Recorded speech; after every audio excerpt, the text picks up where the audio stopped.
Andrés Manuel López Obrador nació un 13 de noviembre de 1953 en la villa de Tepetitán, ubicada en el estado de Tabasco. Tepetitán, en lengua maya, significa entre montañas. La aldea, remota y plagada de moscas, se acurruca junto al río del mismo nombre, que alguna vez fue ruta de escape para piratas que enterraban sus tesoros en los subsuelos. Premonitorio. Vamos configurando Tepetitán. Allí en ese panteón, que no se fue al agua, están sepultados mis abuelos maternos, mi abuela y mi abuelo. Este es mi pueblo, esta es la parte de atrás. Es una laguna y enfrente el río. En palabras de AMLO, Tepetitán bien podría ser Macondo de García Márquez, el mágico pueblo que dibuja en las páginas gloriosas de 100 años de soledad, pero con el agregado de un secreto incomparable: los misteriosos vestigios de la civilización maya. Con 27 metros de altura, la gran pirámide de Tabasco se impone sobre la selva, rodeada de los mismos árboles, especies y frutas que asombraron a Hernán Cortés en el siglo XV y que llegaron a la mesa del emperador Carlos V. Ahí están el chocolate, el café, la pimienta, la canela y las toronjas del tamaño de un coco, todavía hasta el día de hoy cultivados por el mismo pueblo sometido en la conquista. Sí, hispanistas, sometido en la conquista. Hace ya algunos años, López Obrador le exigió al rey Felipe VI de España que pida perdón por las matanzas de sus ancestros. No obstante, debería pedir perdón él mismo, pues sus raíces demuestran que es hijo del mestizaje, y el enfoque de cargar las culpas de generaciones pasadas no favorece a nadie. Recordemos, si no, estas proverbiales palabras de ese magnífico filósofo e historiador español que fue Antonio Escotado. A ese me parece un miserable. Primero, porque él es quien se quedó allí, no nosotros. Yo no me he quedado en México. Su abuelo materno, José Obrador Revuelta, era oriundo de Cantabria, el norte de España, y desembarcó como exiliado en México en 1913, junto a su esposa asturiana Úrsula González. Viajando por rutas aztecas, José se volvió un exitoso comerciante, y nadie heredó mejor aquel gen empresarial para los negocios que su benjamina, Manuela Obrador, más conocida como Doña Manuelita. A orillas del río Tepetitán, donde las iguanas correteaban entre los almendros, Manuela montó su pequeño negocio, una compañía llamada por los pobladores Miscelánea Manuelita. Llegó a tener 14 empleados, pero decaería con el correr del tiempo. A mediados del siglo XX ya no había ni piratas ni mayas, pero el paisaje era igual de pintoresco. Jinetes con sombreros de ala ancha, triciclos de carga, camiones destartalados e incluso postales decimonónicas, coches de caballos que competían con automóviles, autobuses y muchos, pero muchos perros hambrientos que acechaban a los transeúntes en los castigados caminos empedrados que llevaban al pueblo. Una tarde de 1951, uno de esos jinetes pasó por la tienda. Su uniforme sudado delataba que era un obrero, pero su figura, tan pulcra y elegante, consiguió quitarle el aliento. Se llamaba Andrés López Ramón. Dijo ser originario de Nopaltepec, Estado de México. Su familia, agregó, era pobre como las ratas, pero orgullosamente descendiente de indios y de esclavos africanos, enviados al Nuevo Mundo a escarbar el oro de las montañas. A él también le gustaba el oro, pero el oro negro, y trabajaba en la mayor petrolera de México, Pemex, con la esperanza de llegar a ser algún día un importante ejecutivo. Eran los tiempos de la dictadura perfecta que retrata magistralmente la película La Ley de Herodes de Luis Estrada, donde la única esperanza genuina de movilidad social ascendente no era el mérito, no era el esfuerzo, no era el talento, sino la capacidad de escalar en la estructura mafiosa de un partido único de facto que era el PRI. Y Pemex era el PRI. Naturalmente, hasta el más modesto de sus empleados estaban afiliados. Cuando don José Obrador se enteró que su hija se casaría con semejante charlatán, montó en cólera. ¿Que no ves que es un gilipollas, joder?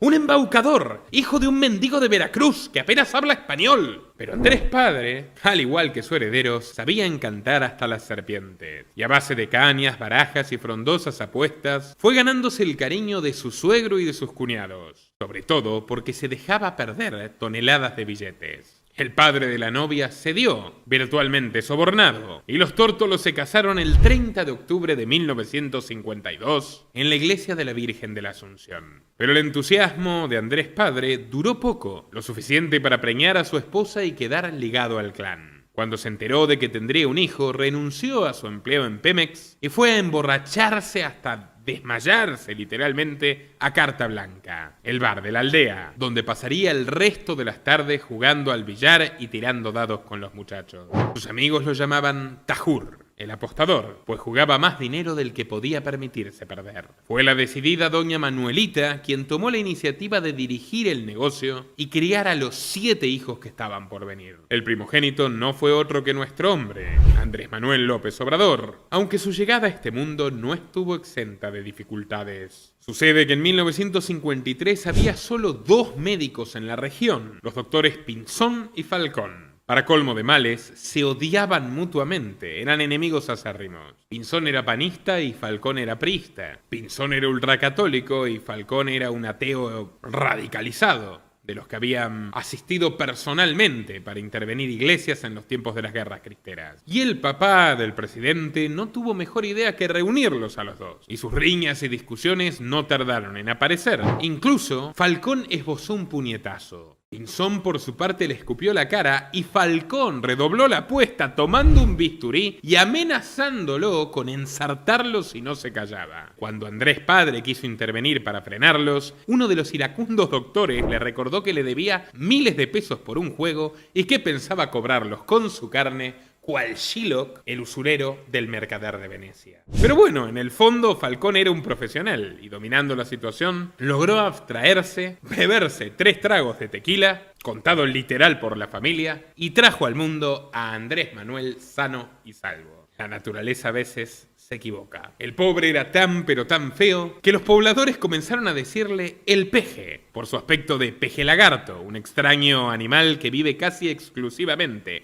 en las aguas tabasqueñas y luce espinoso, a veces amenazante. Su carne es deliciosa y su cabeza recuerda a un reptil.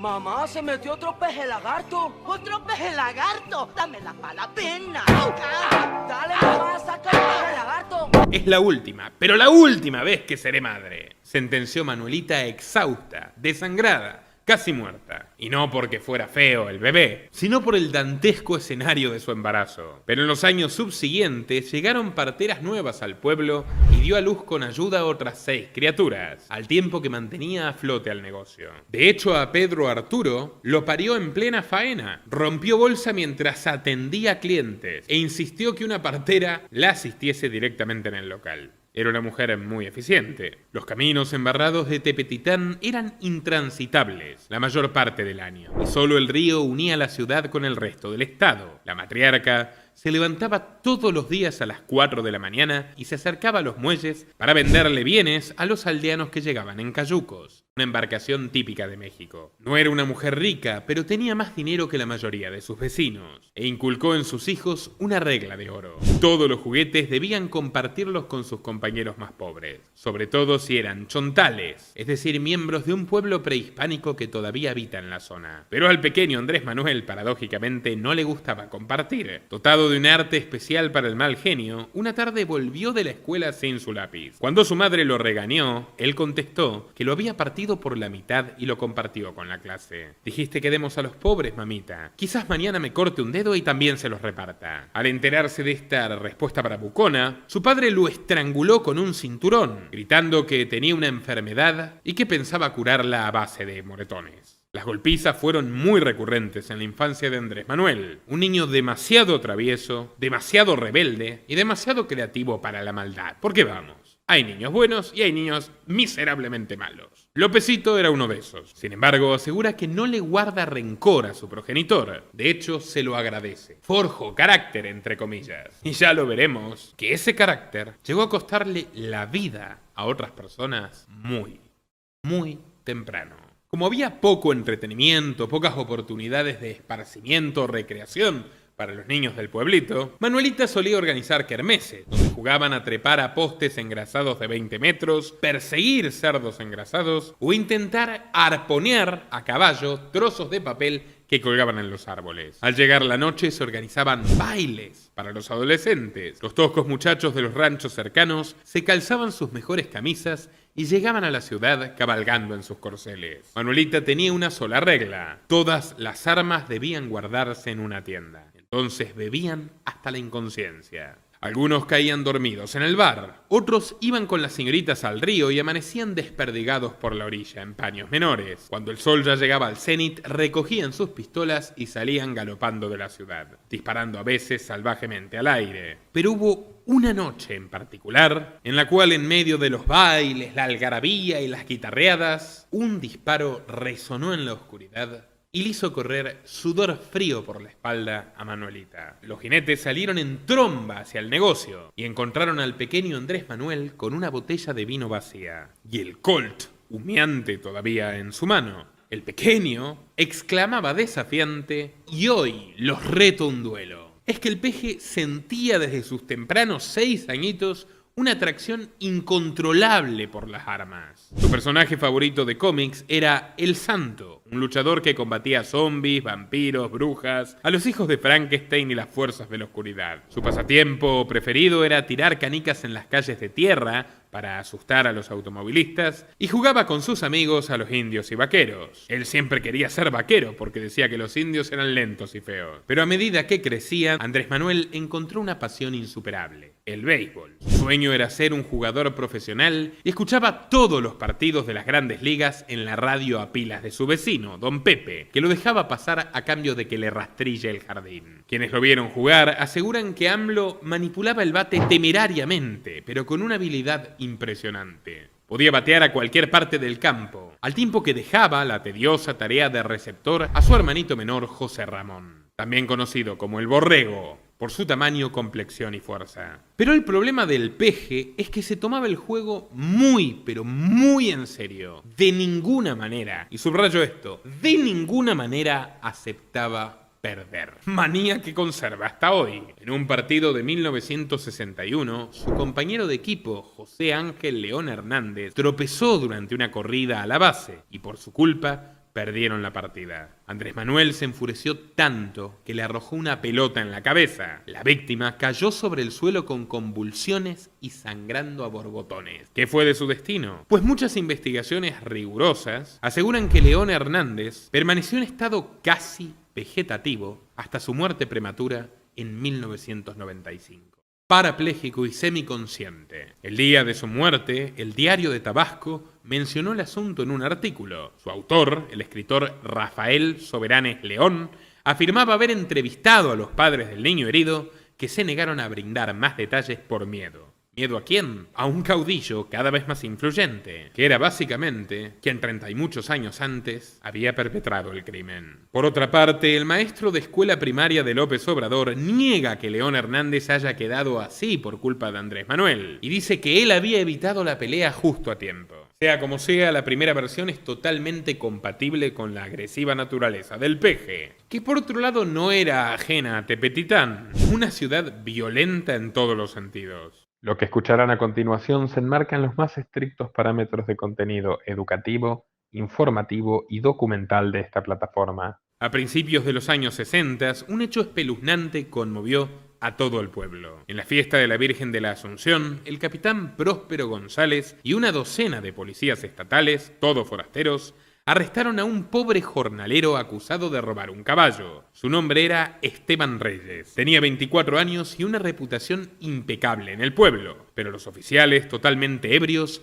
lo llevaron a un rancho cercano, lo ataron de pies y manos y lo hicieron bailar, disparándole tiros cerca de los pies para finalmente rematarlo a garrotazos. El ajusticiamiento, entre comillas, despertó la ira de los pobladores de Tepetitán, que en una suerte de justicia popular, a lo Fuente Ovejuna, capturaron y ejecutaron al capitán González. Un observador dijo que lo cortaron en pedacitos pequeños y luego balearon a todos sus hombres. No hubo repercusiones legales. Se dijo en las autoridades que el pueblo había llevado a cabo la ejecución y la justicia les dio la razón. Por entonces, el Peje ya contaba con 9 años de edad y presenció la matanza de la mano de su padre, que colaboró en ella. fue la primera ocasión que un fervor revolucionario invadió su alma. Sin duda, en otro país hubiera sido guerrillero, pero tiempo al tiempo. Como no había secundarios en Tepetitán, Andrés fue enviado a la ciudad de Macuspana, a la casa de un exitoso mercader de clase media alta, don José Hernández, quien además era devotamente católico. Por pedido de su tutor, López Obrador fue monaguillo en la iglesia local de San Isidro Labrador, pero el servicio le duró poco. El párroco lo echó a patadas del templo cuando descubrió que AMLO se robaba el vino a escondidas para emborracharse con sus amiguitos de la escuela. Y no solo el vino, también las hostias. El desconcertado José Hernández le preguntó ¿por qué las hostias, que son el cuerpo del Señor? A lo que el rebelde adolescente contestó, lo siento, es que teníamos hambre. Pero bueno, su pasado como monaguillo es el argumento que luego utilizó su hermana, Candelaria Beatriz, para decir que el peje siempre fue católico, pero que no lo blanquea por respeto a otras religiones. Como verán más adelante, la ambigüedad estratégica de López Obrador es récord Guinness. Ya en 1965, Andrés se trasladó a Villahermosa, la gran capital del estado de Tabasco, para cursar la preparatoria. Allí tuvo un profesor que lo marcaría para siempre. Rodolfo Lara Lagunas. Lagunas fue el responsable del despertar político de López Obrador. Infundió en él veneración por Benito Juárez, el presidente indio que había inaugurado el Estado laico en el siglo XIX. También le enseñó sobre la desobediencia civil de Mahatma Gandhi y la gesta revolucionaria de Fidel Castro, que realmente no tuvo mucho de revolucionaria. Les recomiendo nuestro documental sobre la historia de Cuba y los vínculos de Castro con la élite norteamericana y los Rockefeller. Por lo demás, una dictadura diametralmente opuesta al pacifismo gandiano. Según el propio Obrador, él y Lagunas también ensalzaban y admiraban al movimiento hippie que protestaba contra la guerra de Vietnam. En mayo de 1968, cuando las manifestaciones estudiantiles se apoderaron de las calles de México y se extendieron como un reguero de pólvora, el profesor Lagunas participó en una huelga de hambre inspirada en las francesas y fue encarcelado. López Obrador y sus compañeros de preparatoria le llevaron comida y material de lectura. Lagunas tenía miedo. Era un hombre maduro que vivía pregonando la lucha armada del proletariado, pero en rigor nunca la había practicado. Sus compañeros de celda eran un usurero que amputaba a sus morosos, un homicida y un violador. Paradójicamente, el joven Andrés se encargó de amistarlos a todos, mostrando su inigualable habilidad para hacer diplomacia con los de su calaña. En dicha época convulsa de pancartas reprimidas, los padres de Sheinbaum también se divertían, haciendo las veces de agitadores socialistas y de topos entregadores de sus camaradas al mismo tiempo. Les recomiendo enfáticamente nuestro respectivo documental sobre la actual presidenta, que estará al final de este documental sobre López Obrador para que puedan verlo. Se titula La atroz y fascinante historia de Claudia Sheinbaum. No obstante, Lópezito estaba lejos de destacarse en la militancia izquierdista. Además de ser un bebedor contumaz y un mujeriego empedernido, había desarrollado el gusto por las apuestas y le hacía algún que otro recado a sus amiguitos prisioneros para despuntar el vicio. Mientras tanto, las cosas iban muy pero muy mal en su casa natal. Contrariando los consejos de su esposa, don Andrés no soportaba estar debajo de su falda y se compró un local de quesos gigante. Y por gigantes nos referimos a hormas de entre 25 y 30 kilogramos. Naturalmente fue incapaz de competir con productores más grandes y profesionalizados porque a sus 30 y pocos años de edad no dejaba de ser un burócrata nato con escasa afición por el trabajo duro. Tras meses de pérdidas, Manuelita se negó a rescatarlo de su aventura fallida y entonces, lleno de orgullo y negándose a cerrar a tiempo, debió acudir a los créditos. Los bancos comerciales se los negaron y entonces debió buscar prestamistas. Y adivinen qué, Andresito Jr. le hizo el nexo a papá con los colegas de Alejandro el Rojo Quesada, uno de sus amigos presidiarios. No se puede saber a ciencia cierta si el peje quería reivindicarse con su papá o vengarse de él, porque al cabo de un año la familia entera tuvo que huir de su histórico hogar en Tepatitán. Los acreedores les habían dejado una cabeza de caballo en la puerta. Sí, la misma puerta de la casa que AMLO exhibe tan cínicamente en el documental propagandístico Esto Soy. Hay que reconocerles una creatividad prodigiosa a aquellos matones que estilaban este tipo de señales mafiosas 4 años antes de que se estrene El Padrino de Francis Ford Coppola. Una vez más, queridos amigos, La realidad supera la ficción. Con el corazón estreñido, Manuelita hizo las valijas y trasladó a su familia a Villahermosa, donde empezaron de cero con una renovada tienda de telas y zapatos. Así se produjo el reencuentro con su hijo mayor. No obstante, la pobre mujer ya no podía reconocer al chico que tenía enfrente. Las melenas le habían crecido hasta la cintura. Era grosero, maleducado, terriblemente agresivo. Hablaba sin cesar de la revolución, aunque si le preguntaban sobre ella no podía brindar ninguna precisión. Eran vagos sortiloquios para encubrir su sed de sangre, sed que no tardaría en saciar. Según su carnal, Martín Jesús López Obrador, Andrés gritaba en lugar de hablar, aporreaba las mesas y las puertas,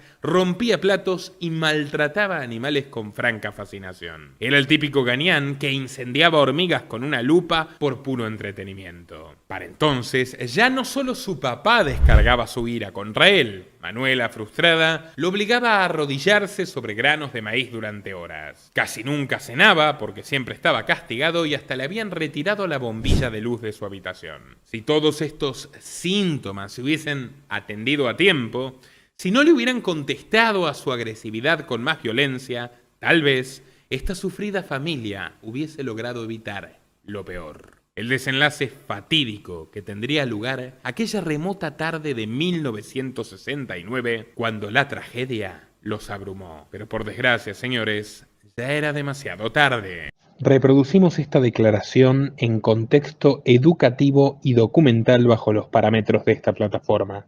Eran las 4 de la tarde del 8 de julio. Un calor abrasador. Andrés Manuel y su hermano menor José Ramón atendían la tienda de telas mientras sus padres habían salido. AMLO relataría a los periódicos locales que el Borrego, su hermano, tuvo la idea de asustar a un amiguito que trabajaba en una tienda cercana y sacó del cajón una pistola Super Colt calibre 38, que su padre había aceptado como pago de una deuda. Andrés notó que su hermano metía una bala en el revólver Colt, porque en rigor es un revólver, y manejaba el arma con temerario descuido. «Ándale, José, deja de jugar con la pistola», le habría ordenado. A lo que el crío contestó: «No tengas miedo, cabrón, eres un gato asustadizo. Muestras las uñas, pero al final todo te asusta». Entonces le dio la espalda y un disparo surgió del arma, casi mágicamente, retorciendo los cristales y colándose por la calurosa callejuela. José Ramón moriría en el instante. El proyectil le atravesó el cerebro. Sobra decir que es absolutamente inusual pegarse un balazo en la cabeza por accidente. Una noción que tenían bastante clara los 4 efectivos de la Policía Judicial del Estado de Tabasco, que procedieron a detener a Andrés Manuel,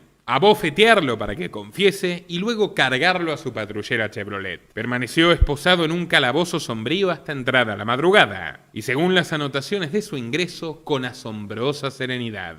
No lloraba, no se defendía, no negaba los cargos. Tampoco exhibía la más mínima muestra de arrepentimiento. Según una copia dudosa del parte oficial, ya verán por qué es dudosa, que haría circular el entorno de López Obrador en su campaña para gobernador en los 90, cuando este escándalo reflotó, los investigadores no habrían encontrado evidencias de homicidio y lo soltaron sin más. Pero son varios los biógrafos, los periodistas y los investigadores que ponen en jaque esta versión. El licenciado Arnulfo Sánchez Méndez, por ejemplo, obtuvo el testimonio de 3 peatones que pasaban religiosamente por la acera de la tienda a esa hora, puesto que trabajaban en un taller de reparación de motores industriales ubicado en la esquina de esa misma manzana. Los 3 individuos, que por entonces rondaban entre 28 y 34 años de edad, fueron interrogados por el detective. Sin embargo, nunca se efectivizó su llamado a indagatoria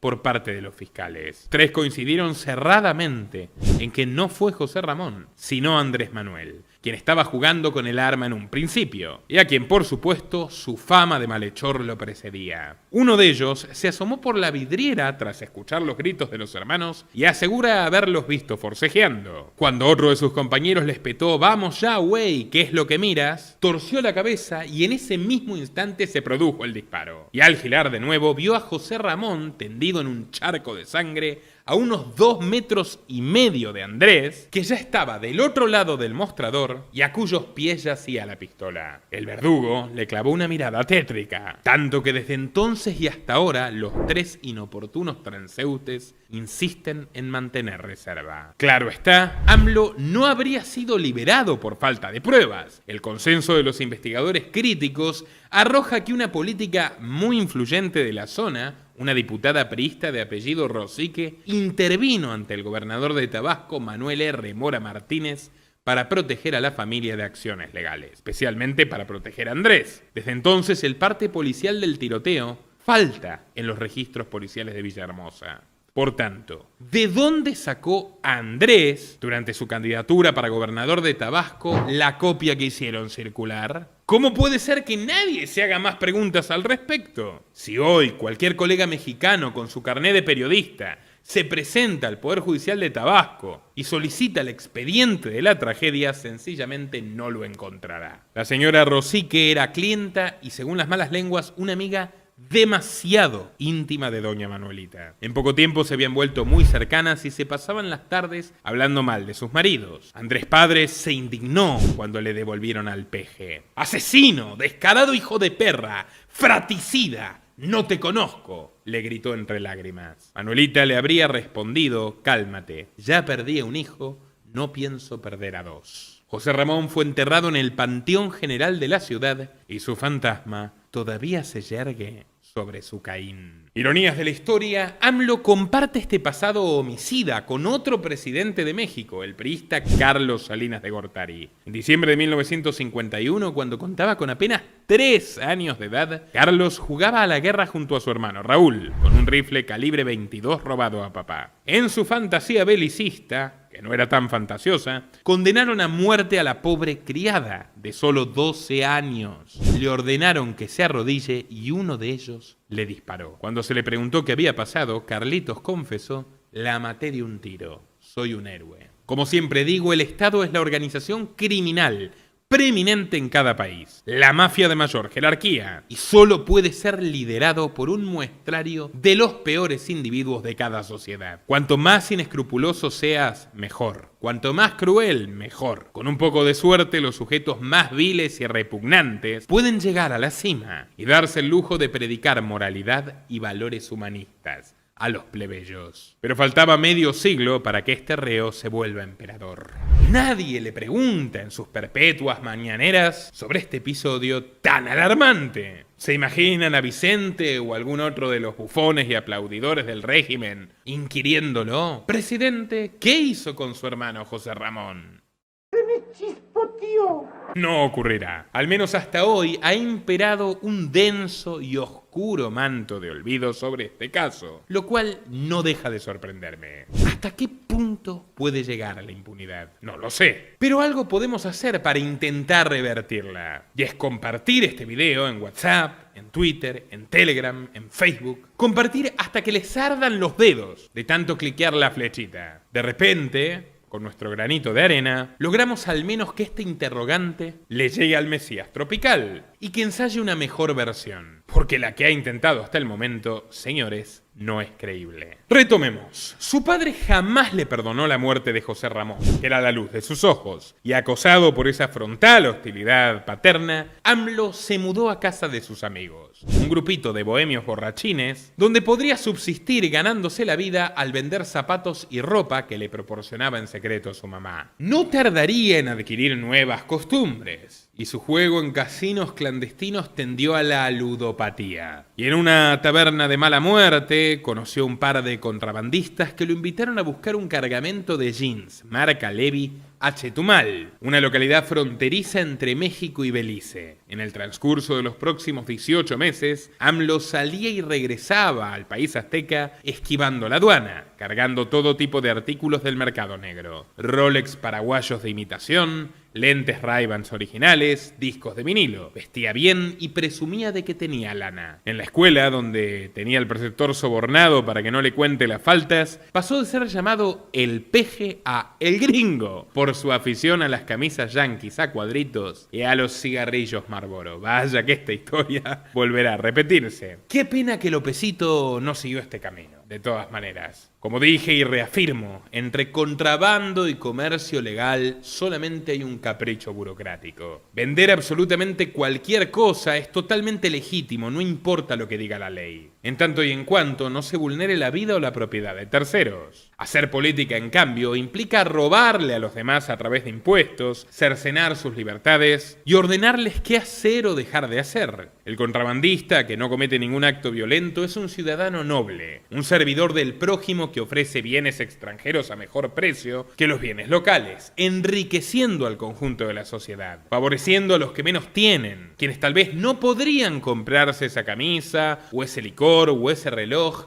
si no es gracias a su trabajo. Todo político, pero muy especialmente los políticos socialistas, son parasitarios. No son personas productivas. Ellos extraen la riqueza a quienes la producen, es decir, los trabajadores y empresarios, y luego de quedarse con un buen pedazo del botín, reparten lo que sobra entre sus acólitos. En fin, dicho sea de paso, aquí hacemos empresa privada, y ni gobiernos ni corporaciones nos financian. Así que si te gusta nuestro trabajo periodístico, la manera de retribuirlo es a través de patreon.com/Nicolás Moraz. Desde $5 mensuales puedes apoyar al periodismo libre y recibir a cambio videos que no están disponibles para todo el público. De $10 en adelante recibes las notas periodísticas que utilizamos semana tras semana para profundizar por tus propios medios. Por 25, clases de excelencia sobre historia, derecho, ética y economía desde una mirada libertaria con un equipo de profesores coordinados por mí, varios de ellos youtubers. Y por más, la opción de publicitar tu empresa en nuestro canal si quieres, o sencillamente la satisfacción de conciencia de estar luchando contra la tiranía a través de algo tan sencillo como contar verdades incómodas. Patreon.com/Nicolás Moraz y seguimos. La trágica muerte de José Ramón no le dio tregua a sus desalmados padres, que para calmar el dolor se trasladaron a Veracruz, donde vivía la hermana de doña Manuelita. Allí abrieron otra vez una tienda, como el ave fénix, y esta vez la llamaron Amor y Paz. Para entonces, Andrés Manuel ya se había perdido de vista. Durante todo un año desconocieron su paradero. Y hasta Manuelita le escribió en una carta a su querida diputada, por entonces de vacaciones en Francia, que la distancia con su primogénito era un verdadero alivio. Para 1971, un reportero del Diario de Tabasco les informó que se había topado con Andrés en la Ciudad de México, estudiando en la UNAM. Traía un pedido explícito: mamá, necesito dinero. Lo de trabajar no podía durarle demasiado. Su pulsión de revoltoso había regresado y lo impulsó a meterse en una casa de estudios,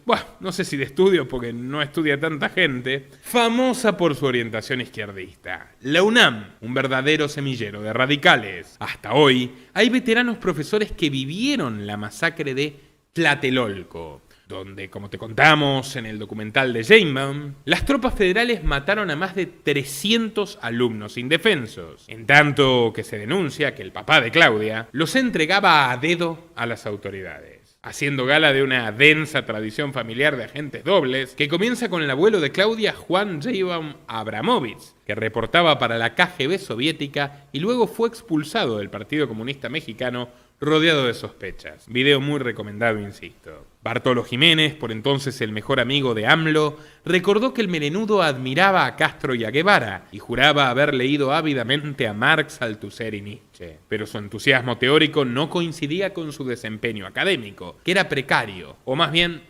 paupérrimo. El peje abandonó los estudios en varias ocasiones. Reprobó economía, reprobó matemáticas y reprobó estadísticas con 1. Tuvo dificultades en cursos sobre partidos políticos y psicología social. Vaya paradoja. Y no completaría la carrera hasta 1987. Sí, le llevó casi 20 años. Si logró mantenerse económicamente en aquel periodo fue por el favoritismo que le seguía profesando doña Manuelita. Y esta historia ya se parece al hijo pródigo. Y por entonces la señora ya adolecía de un grave tumor y se había mudado a Chiapas buscando un clima más saludable. Aquí Andrés puede trazar una perfecta analogía con la biografía de su ídolo juvenil Karl Marx. Como consta detalladamente en la correspondencia personal del Profeta Rojo, archivo completo en marxist.org, su madre y su hermana le suplicaban literalmente que visite a su papá moribundo, Heinrich Marx, quien atravesaba los últimos instantes de una enfermedad terminal, en gran medida acelerada por la falta de fondos, porque el joven Marx gastaba dispendiosamente la fortuna de la familia en su etapa universitaria, donde tampoco estudiaba demasiado. De hecho, se batía en duelo y conspiraba con mafiosos, igualito que Andrés. De allí la barba, cubre la cicatriz de un duelo que tuvo Marx. Pese a eso, Marx se negó a visitar a su padre enfermo, alegando que el viaje en tren era demasiado largo. El viejo murió y acto seguido Marx le reclamó por carta un adelanto de herencia a la mamá. Y al recibir la negativa, pasó a desearle la muerte por escrito, vayan a leerlo con sus ojos, y nunca más le volvió a hablar. Luego se las ingeniaría para vivir de la dote de su esposa, la sufrida baronesa Mary von Westphalen, luego de la caridad de sus tíos capitalistas holandeses, los Philips, sí, de la prestigiosa marca Philips, y finalmente del dinero que su esclavo Engels le robaba a su propio clan de industriales prusianos. Marx dejó morir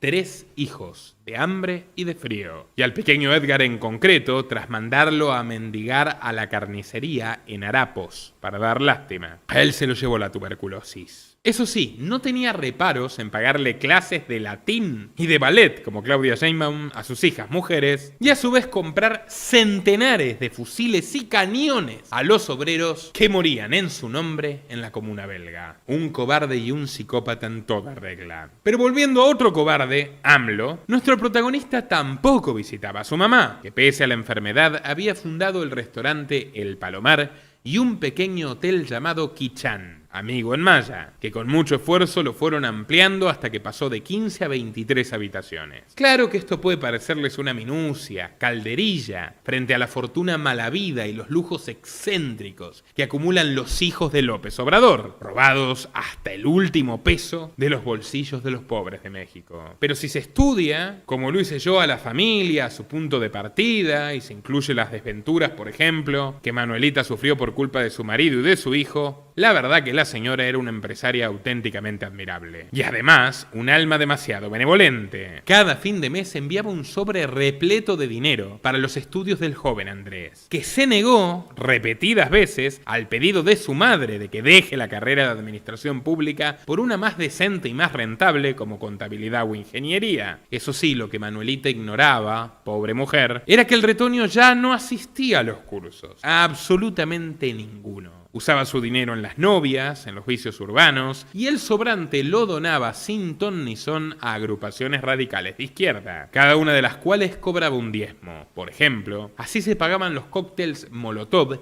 de las Fuerzas Armadas Revolucionarias del Pueblo, que bajo el gobierno de Luis Echeverría, un autócrata y agente de la CIA, secuestraron al cónsul estadounidense en Guadalajara y al exgobernador jalisciense José Guadalupe I. Una vez más, Andrés estuvo cerca de que lo pille su mamá, pero se salvó de milagro. Y acá casi que se le escapa, lo deja traslucir entre líneas. Madre llegó a pensar que no estaba yo estudiando y un día se me apareció aquí. Y de repente estaba yo en clases y la veo que está en la ventana viéndome. Volteo y salgo rápido porque a los jóvenes, si viene un papá o una mamá, les da pena, ¿no? Y ya salí y ya me vine con ella aquí, a este lugar donde estoy. Y ya la abracé con todo mi cariño. Y ya ella se dio cuenta que sí estaba yo estudiando. De milagro.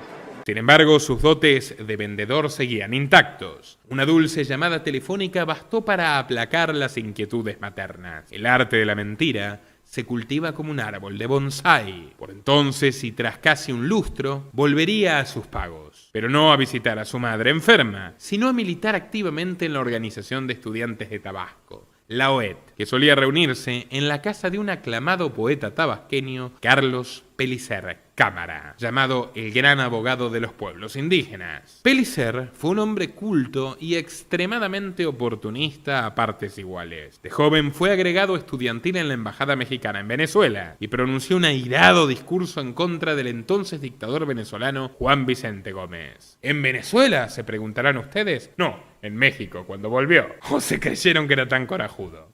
Recibido como profesor de lengua española, se aproximó a dos ideologías aparentemente opuestas, pero parejamente totalitarias. Una de ellas era el falangismo de Antonio Primo de Rivera, nítidamente fascista. Luego, en los años 30, se convertiría en el nacionalismo católico del general Franco. Y la otra, el naciente trotskismo o comunismo internacionalista, en contraposición a Stalin, que el propio León Trotsky en persona llevaría a México de la mano de Frida Kahlo y de los Sheinbaum. Y no se enojen conmigo, pero vuelvo a recomendarles el documental sobre la susodicha, que no tiene nada, pero nada que envidiarle a este. Pellicer fue detenido en 1929 por actividades subversivas y aprovecharía el encierro para establecer correspondencia con otros literatos americanos como el argentino José Ingenieros, de quien terminaría siendo íntimo amigo. Crecería en su carrera y a través de su verbo seductor cosechó jugosas donaciones de ingleses y estadounidenses para rescatar la cultura aborigen. Como buen filántropo, Pellicer construyó una considerable fortuna personal a partir de su papel como voz de los que no tienen voz. Y pese a los 55 años de diferencia etaria, la química con el peje fue instantánea. Hicieron match. El joven bandido se volvió entonces un acólito, un discípulo, acompañando al mentor en cada viaje y conferencia. Este es un hombre que yo admiro mucho. Para mí un gran poeta. Agua de Tabasco vengo, agua de Tabasco soy. De agua hermosa es mi abolengo. Y por eso es que aquí estoy, dichoso con lo que tengo.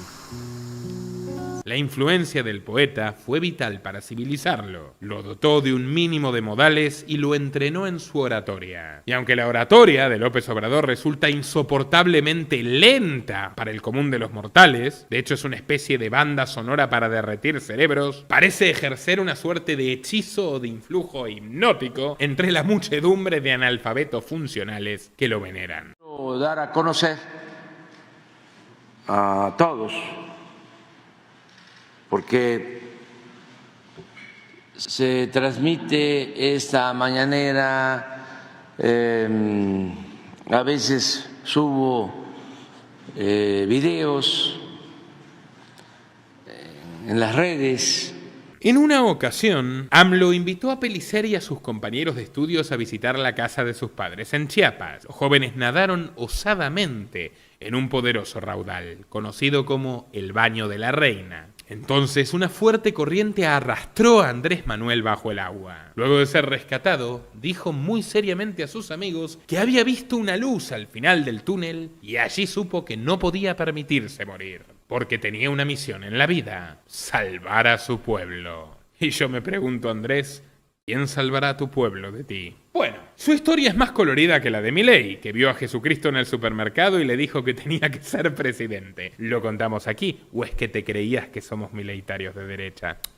Nones. Tenemos el documental crítico más completo y más visto del planeta sobre Milei. Lo de AMLO, al menos, fue una experiencia cercana a la muerte. Luego de recuperarse, el joven tabasqueño inició su tesis sobre desarrollo comunitario y cómo una mayor producción del pez peje lagarto podría mejorar la vida de los indígenas locales. Cuando su amigo Bartolo y otro estudiante se burlaron de su proyecto, López se enojó y los retó una pelea a puñetazos. Eso sí, no les avisó que no pelearía solo, sino con dos adolescentes indígenas que lo seguían a todas partes, como si fueran los guardaespaldas y hacían absolutamente todo lo que les pedía. Es que con esa elocuencia insuperable, Obrador se había infiltrado en esas comunidades originarias y poco a poco los había domesticado, convirtiéndose en un virtual líder de las mismas, con un carisma patológico que recuerda un poco al célebre coronel Kurtz de El corazón de las tinieblas, o a su homólogo de la película Apocalypse Now. Elige tú tu propia aventura. Pero el peje soñaba en grande, incluso más en grande que Kurtz. Él no quería crear una civilización en miniatura, quería conquistar la que ya existe. Por eso se unió al gran movimiento político de México, el Partido Revolucionario Institucional. Esa contradicción en en términos, ese oxímoron que gobernaba México desde hacía más de 4 décadas y al cual el escritor Mario Vargas Llosa definió providencialmente como la dictadura perfecta. En palabras de AMLO, lo hizo para lograr un cambio desde adentro. Pero quienes lo conocen aseguran que sabía muy bien que el PRI era el único partido que podía darle un cargo y un dinero con prontitud. En 1976, el presidente del partido, Porfirio Muñoz Ledo, reclutó a Carlos Pellicer como candidato a senador de Tabasco. Su séquito de jóvenes viajó a la Ciudad de México y echaron mano en una campaña victoriosa.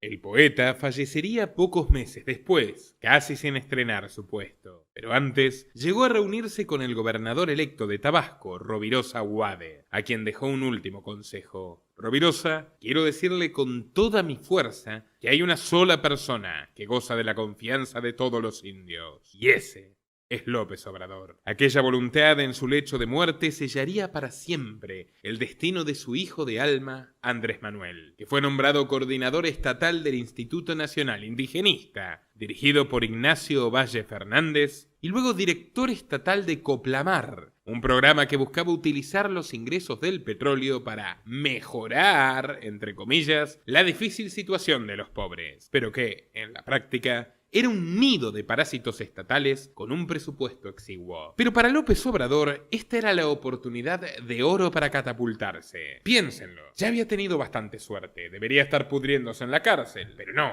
Ahora era un político de cabo a rabo y buscaría convertirse en un auténtico caudillo de la región maya, un Cujul Ajau, rey divino en la lengua originaria. Su primer acto fue trasladar la modesta sede del INI de Villahermosa a Nacajuca, donde construyó una pequeña oficina que también serviría como almacén y taller. La casa del director constaba de una cocina sencilla, 2 dormitorios, una sala de estar y un pequeño baño. AMLO estableció escuelas, promovió programas de alfabetización para adultos, otorgó becas a jóvenes para su educación y supervisó la entrega de créditos basados en la palabra. Y para luego cobrarlos, por supuesto, mandaba a los muchachos de siempre. Un compañero de trabajo recuerda haberlo acompañado puerta por puerta con una cartera de dinero en efectivo, de la cual extraía billetes a medida que llegaban los acuerdos. El Peje también montó todo un aparato de populismo cultural. Mandó a hacer un diccionario bilingüe de español chontal, grabó música tradicional india y fundó Radio Chontal, transmitida en el idioma nativo para una espectacular audiencia de 19 oyentes. Allí difundía información sobre nacimientos, muertes, matrimonios y eventos sociales relevantes en la comunidad. Pero cuidado, también subastas, porque cuando un chontal moría y no teniendo títulos de propiedad, el Estado se encargaba de recolocar sus propiedades, y el Estado era Andrés Manuel López Obrador, que uno a uno comenzó a invitar a sus amiguitos izquierdosos capitalinos a instalarse allí, insertándose en una comunidad ajena. Hoy, por Dios, es casi la trama de Los Asesinos de la Luna, el peliculón de Scorsese, De Niro y DiCaprio, estrenado el año pasado. Se les recomiendo, basada en una historia real. Pero lo más curioso de la programación eran las radionovelas de Chucho el Roto, un personaje cuya pobreza y afán mujeriego surgían de su incesante pasión por los tragos. O sea, una moraleja bien comunista que trataba de moralizarlos contra el consumo de alcohol, viniendo de un bebedor contumaz y de un mujeriego empedernido. La doble vara en el ADN. Los indígenas se volvieron devotos del extrovertido López Obrador. El Peje dormía donde lo encontrase la noche, sea una estera, una hamaca o en la choza de algún residente local. ¿Y quién pagaba la cuenta de esta cruzada redentora? Como siempre, los contribuyentes de México. Sucede que el gobernador Huade le había enseñado a Andrés cómo sacarle dinero a la metrópoli, al Distrito Federal. Básicamente el método era cerrar todos los caminos que iban hacia los pozos petroleros y así persuadir a los funcionarios de Pemex de enviar más fondos al Estado para seguridad policial. ¿Les suena de algo? Ya lo dijo el legendario poeta Octavio Paz. Para el mexicano, la vida es una posibilidad de chingar o de ser chingado. Parte de esa platita secuestrada a los mexicanos honestos por medios muy creativos, hay que decirlo, iba a parar directamente a AMLO. Y el proyecto político de AMLO, y el asistencialismo social de AMLO, y el patrimonio personal de AMLO son básicamente la misma cosa. Similar a lo que en su día ocurrió con el sistema recaudatorio de Néstor Kirchner en la provincia de Santa Cruz.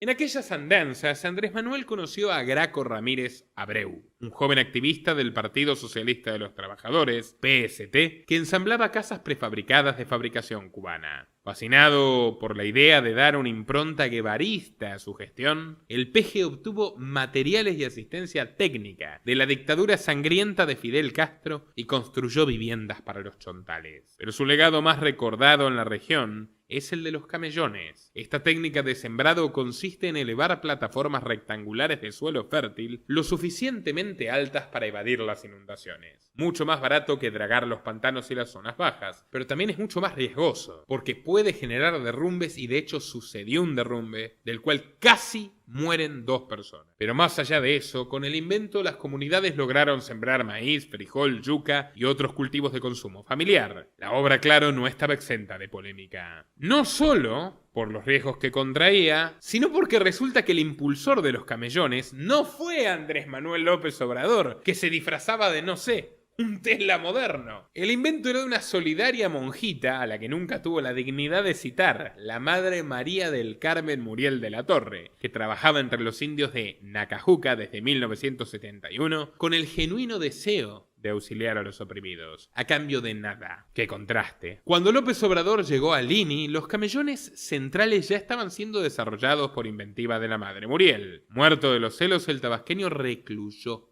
a la señora, se quedó con todo el crédito. La hermana tuvo su revancha en el año 2001, cuando la administración de Vicente Fox la seleccionó como la voluntaria del año. Lo único que atinó a decir sobre AMLO fue que Dios nos ayude si llega a la presidencia. El inmoral le había labrado una falsa denuncia por robo a los indios. Proyección absoluta. Desde su regreso a Tabasco, Andrés Manuel impartía también clases en la Universidad Juárez Autónoma de Tabasco. Fue allí donde se enamoró de una alumna, Rocío Beltrán Medina, y se casaron un 30 de marzo de 1980 en la casa del padre de Rocío, un rancho tan pequeño que el auto nupcial era más largo que la estructura. La sencillez de la boda no impidió que allí estuviera el gobernador de Tabasco con su esposa, quienes sirvieron de testigos del matrimonio, y también el futuro rival de AMLO, Salvador Neme Castillo. Luego de la fiesta, la pareja partió rumbo a Cuba para una breve pero concisa luna de miel, donde AMLO conoció en primera persona la distopía socialista. La vida sería muy dura para Rocío Beltrán. El único compromiso de su esposo era la política, y ella quedó abandonada con 3 hijos que criar, graves episodios de salud y unos ingresos muy modestos, donde el peje siempre metía mano para sus ambiciones personales. No obstante, Rocío se quejaba poco. Cada mañana hacía la señal de la cruz en la frente de Andrés antes de que se vaya al trabajo y no volvía a verlo hasta la medianoche. Era una vida de sencillez y privaciones, sin vacaciones, sin los pequeños placeres cotidianos, sin felicidad alguna. Cuando los pequeños reclamaban papá cómpranos un juguete, les soltaba una leyenda pobrista. Bienaventurados los pobres, los últimos serán los primeros. Es más fácil que un camello pase por el ojo de una aguja a que un rico entre al reino de los cielos. Y otras tantas de las premisas que liquidaron a la civilización grecorromana y nos trajeron hasta aquí. Bueno, mientras tanto él, por supuesto, seguía teniendo dinero para el mezcal y nunca perdió el hábito de salir con las alumnas. Pero no vamos a meternos en la cama de AMLO, sino enfatizar lo siguiente. Para que sus hijos se diviertan, dado que el muy mezquino no les quería comprar nada, ató una bolsa de plástico inflada al costado del parque, cuya única gracia era el sonido que hacía cuando la golpeaban. Sí, así como las navidades imaginarias de Ned Flanders. Este año las navidades tendrán que ser imaginarias. ¡Bien! ¡Navidades imaginarias! ¡Mira qué saltador! ¡Pues mira qué hula hoop! Por si eso fuera poco, el primogénito de la familia fue bautizado como José Ramón. Sí, como el hermano asesinado. O si le gusta más a vuestra excelencia, presuntamente asesinado. Una vez, el jefe de AMLO en el INI, Ignacio Ovalle, lo visitó en Nacajuca y casi sigue de largo porque pensó que se había confundido de casa. Sucede que lo que encontró lo dejó estupefacto. La familia López Obrador vivía en una choza de una sola habitación. Su joven esposa cocinaba en una tosca estufa sobre el suelo de tierra y su hijo menor dormía en un catre plegable, porque no había espacio para una cama. Cuando los visitantes se marcharon, un grupo de chontales le gritó al funcionario: «¡López Obrador para gobernador!» Y su esposa les contestó: «Cómprenme un sartén».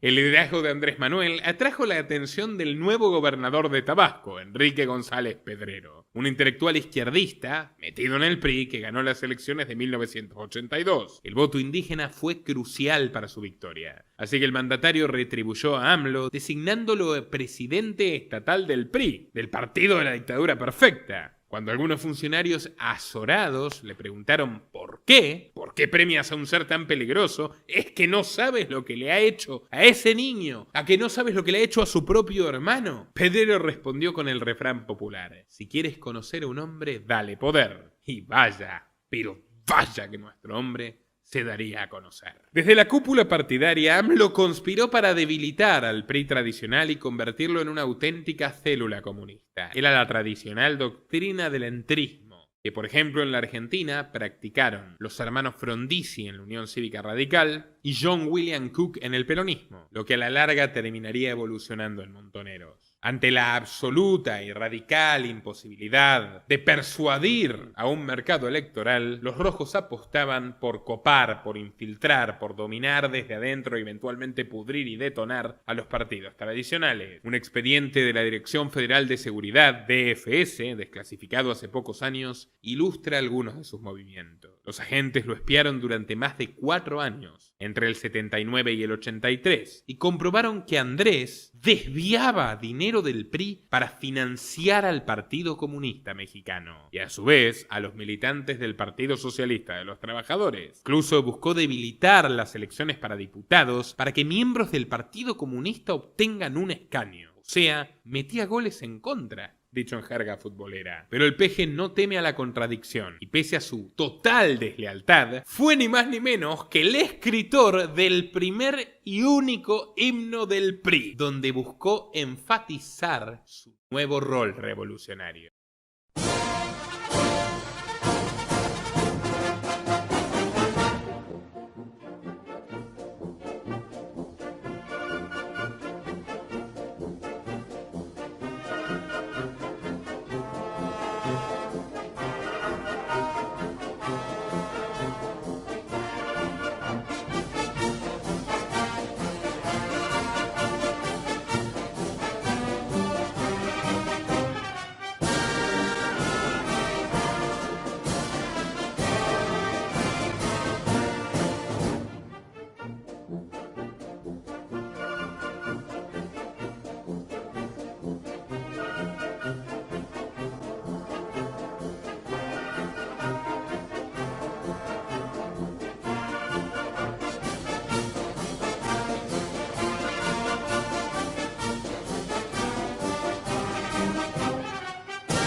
Cito: avanzar, avanzar con el PRI, compañeros. Somos dirigentes progresistas, democráticos y revolucionarios, celosos vigilantes del partido. No permitiremos que socaven nuestra patria extraños, inconformes y traidores. Un día derribaremos al tirano con la no reelección, con el sufragio, y construiremos un país justo, libre y soberano. A principios de 1983, AMLO destituyó a caudillos de la vieja guardia partidaria, como Oscar Priego Gallegos, y los sustituyó con miembros de su base popular. Lo sorprendente es que puso como secretario del partido a un indígena que no sabía leer ni escribir. Su nombre era Yocot, pero las resoluciones iban firmadas con una X. Sus asambleas democráticas instruyeron un total de 6.000 líderes vecinales que dirigían un auténtico ejército de reserva. Una masa de campesinos, algunos de ellos campesinos sin tierra, léase pseudo-campesinos, indígenas y desempleados, siempre listos para asaltar las calles al menor llamado de su mesías. Llevaban garrotes y alambres de púa, lo cual me rememora aquel histérico discurso del general Perón. Lo que escucharán a continuación se enmarca en los más estrictos parámetros de contenido educativo, informativo y documental de esta plataforma. Creo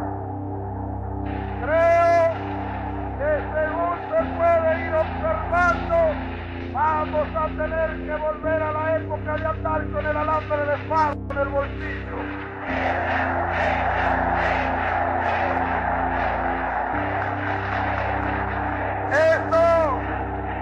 Eso de la leña que ustedes me aconsejan, ¿por qué no empiezan ustedes a darla? Con referencia a los especuladores, el gobierno está decidido a hacer cumplir los precios, aunque tengan que los atados.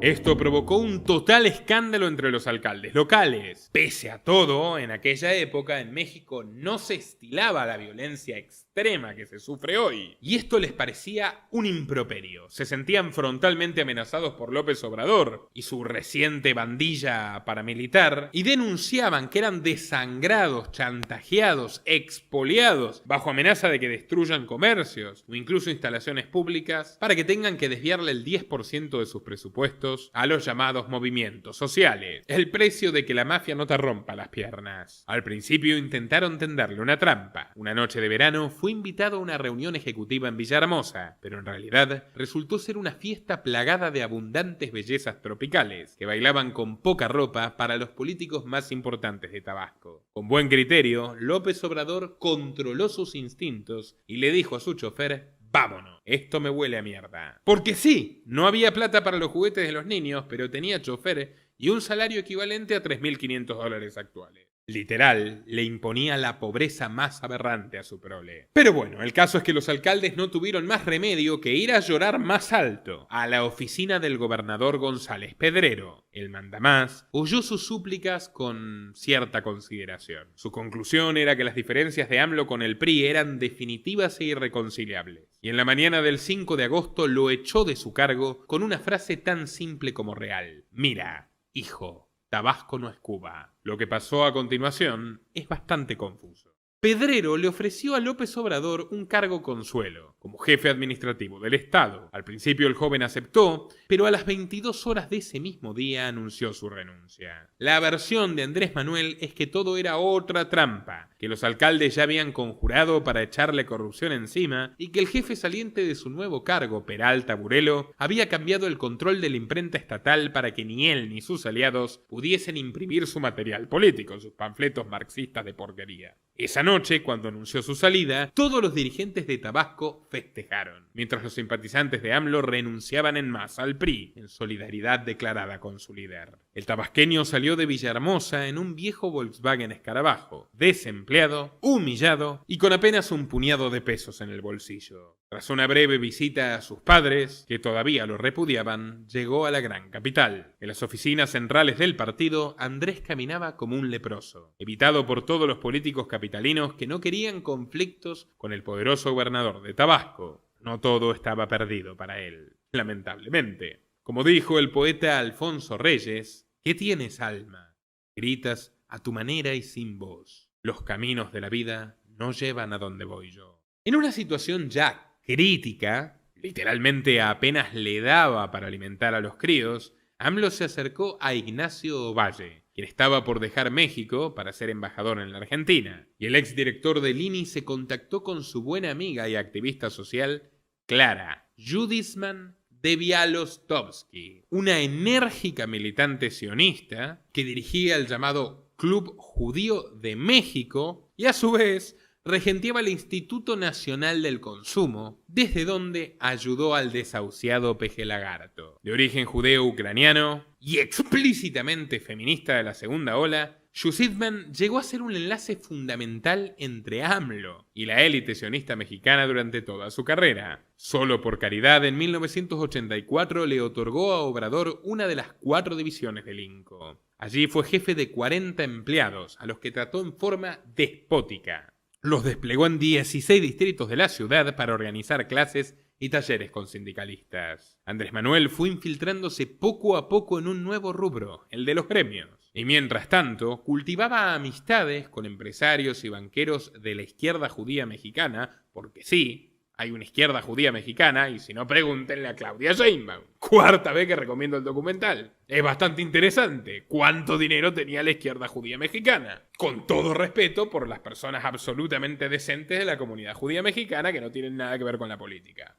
Hablaban de los kibutz, hablaban de las raíces comunistas del sionismo. Yo cuando escuché esto de los testigos de primera mano no lo podía creer. Bueno, se explica perfectamente por qué terminó eligiendo a la sucesora. Con esta influencia de lobby casi fortuito, porque se supone que esta mujer realmente actuó de buena fe y sin ningún beneficio a cambio de nombrar a López Obrador, el PG volvió a tocar la puerta con la frente en alto de la cúpula federal del PRI, que le otorgó fondos suficientes para crear un organismo social específico, y el grueso de ellos se usaron básicamente en comprarse él un apartamento familiar en Copilco. O sea, no le bastaba con cobrar su salario expoliado a los ciudadanos, también le daba la cara para pedir subsidios y hacer negocios inmobiliarios. En sus ratos libres, López Obrador leía y escribía sobre la historia de Tabasco, y así llegó su primer libro, Los primeros pasos, Tabasco, 1810-1867, que en realidad no fue escrito por AMLO, fue escrito por el historiador Carlos Ruiz Abreu. Pero bueno, ya nada nos sorprende de esta gente. Si no, miren el documental de Sheinbaum y los 31 plagios demostrados en su tesis académica. Algo, por cierto, que también le pasó a Sánchez y a Milei. Mientras tanto, el PRI se desmoronaba internamente. El ascenso de Carlos Salinas y sus compañeros tecnócratas fastidió a muchos históricos del partido, como Cuauhtémoc Cárdenas, el hijo del mismísimo general Lázaro Cárdenas, fundador de la hegemonía del Partido Revolucionario Institucional en México y abiertamente inspirado por el fascismo. Cárdenas fue un estatista radicalizado, un expropiador masivo, que con la Carta del Laboro bajo el brazo, y al igual que sus colegas Perón y Getulio Vargas, comenzó embates brutales contra la propiedad privada y una creciente nacionalización de la economía que, por supuesto, se constituyó como una gigantesca oportunidad de negociados para los corruptos. Sin embargo, todos los Cárdenas, el general que fue presidente, Cuauhtémoc, que era disidente del PRI de Salinas de Gortari, y Lázaro Jr., que ahora trabaja para Soros, congeniaban con los puntos más controversiales de la izquierda internacional. Por eso el general Cárdenas asiló a Trotsky, genocida del Ejército Rojo, asesino carnicero de niños, mujeres y ancianos en la ciudad de Kronstadt, y a su vez le pusieron un salario a él y a todos los políticos socialcomunistas españoles del Frente Popular que en Paracuellos habían matado a 5.000 inocentes sin que se les mueva un músculo. Durante su mandato, Lázaro Cárdenas había repartido 18 millones de hectáreas, muchas de ellas usurpadas a sus dueños y también expropiadas a ejidos y comunas campesinas pobres para dárselas a otros clubs de agricultores comunitarios estrictamente supervisados por su gobierno de partido único. Cárdenas nacionalizó los trenes, confiscó empresas petroleras y generó una brutal crisis económica. Años más tarde sería homenajeado por el dictador Fidel Castro. Pero bueno, por esas ironías de la historia, mientras el padre comenzó la extensa hegemonía del PRI,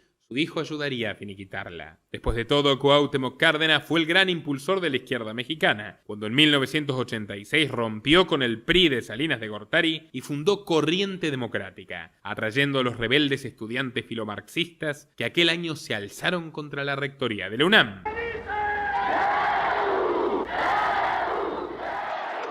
Participé en el movimiento estudiantil de 1986-87, que quizá fue uno de los primeros movimientos estudiantiles que se enfrentaba a las políticas neoliberales.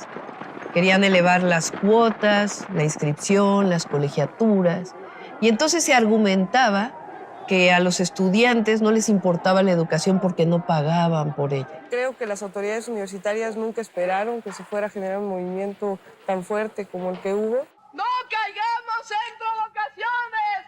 En tercer lugar, pido a los compañeros del CEU que están en esta ala que abran una valla para el momento en que tengan que pasar los compañeros de la comisión.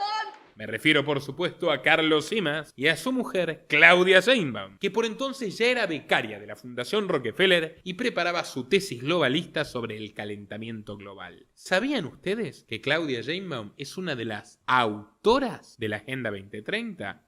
Lo cuento en mi documental. Cuauhtémoc Cárdenas perdió las elecciones de 1988, pero hasta hoy se sospecha que hubo una flagrante manipulación del recuento de votos por parte del gobierno. 2 semanas después reunió a 300.000 personas en el Zócalo y protestó por el fraude electoral. Fue entonces que López Obrador recibió su llamada. El día 13 de julio, ambos se reunieron en la cochera del selecto restaurante Bentley y se miraron las caras sentados en el asiento trasero de un BMW. Bien, zurdo. El expriista fue muy claro. Te quiero en mi equipo. Tienes potencial para ser un gran líder en el sureste de la nación. Quiero que seas gobernador de Tabasco. Ya sin maquillajes, sin la máscara del PRI, en una auténtica coalición de izquierdas. El PG pidió una semana para pensarlo. Acto seguido, se reunió con Rovirosa Wade, no para buscar consejos, sino para exigir un lugar en la Cámara de Diputados. Bien transaccional. Ante la negativa, López Obrador rompió con el PRI y se alió a la coalición de Cárdenas llamada Frente Democrático Nacional. El candidato a vencer no era otro que Salvador Neme Castillo, el mismo que había estado en su boda. AMLO contrató como chofer a su amigo cercano Jesús Chuy Falcón y salió a recorrer el estado en una campaña artesanal y rudimentaria. Yendo de pueblo en pueblo, la vieja camioneta sucumbió a los baches de las carreteras y debieron seguir la gira en un Ford Fairmont destartalado. La escena era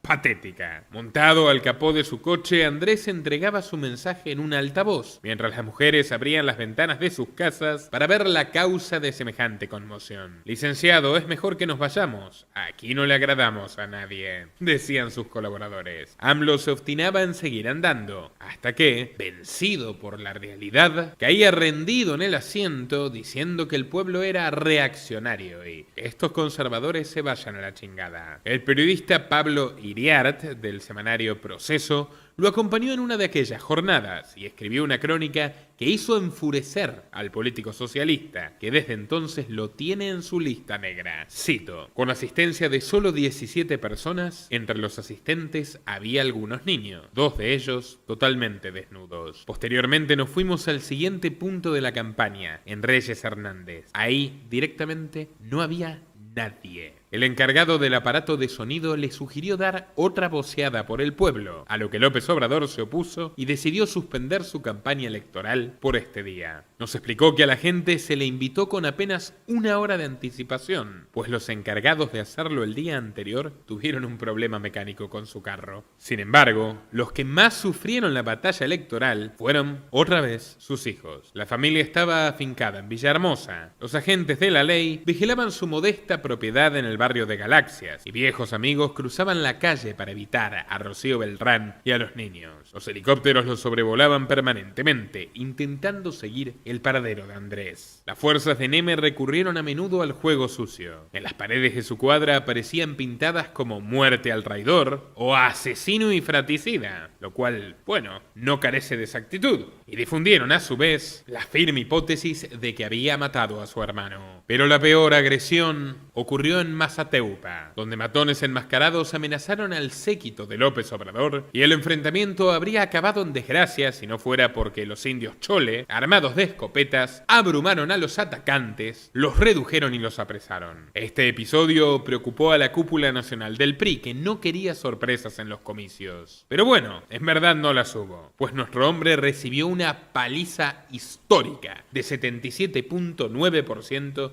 contra su magro 21% de los votos. Aquella noche, AMLO declaró que había habido fraude.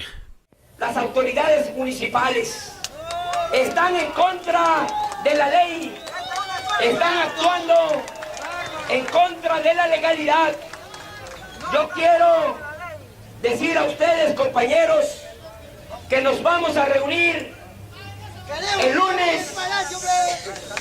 Nos vamos a reunir el lunes en México, la comisión política que encabeza el ingeniero Cuauhtémoc. Aprendió de Cuauhtémoc y Y aunque por los números era algo ridículo, completamente inverosímil, realmente había perdido de solemnidad, no cabía dudas de que el PRI había procedido como proceden los priistas, mafiosamente. Y vaya que debía saberlo él, que era el peor de todos. Desde la cúpula nacional del priismo conocían muy bien los peligros de alimentar al pez lagarto y para desescalar la guerra enviaron a su nuevo secretario general Manuel Camacho para reunirse con Andrés e invitarlo a regresar al partido. AMLO se negó, dijo que le habían hecho fraude y que la voluntad del pueblo no era negociable. Su mujer ya sospechaba que estaba perdiendo la cordura. Andrés, no tenemos ni para los frijoles. No jodas. Los diálogos eran lacónicos. Así, se unió a la construcción del Partido de la Revolución Democrática, una especie de gran reciclado de distintos grupos de izquierda, traumatizados por la formidable caída del muro de Berlín, que terminó absorbiendo a los seguidores huérfanos de Cárdenas y afiliándose formalmente a la Internacional Socialista, la misma que hoy dirige Pedro Sánchez. Partidos socialistas hermanos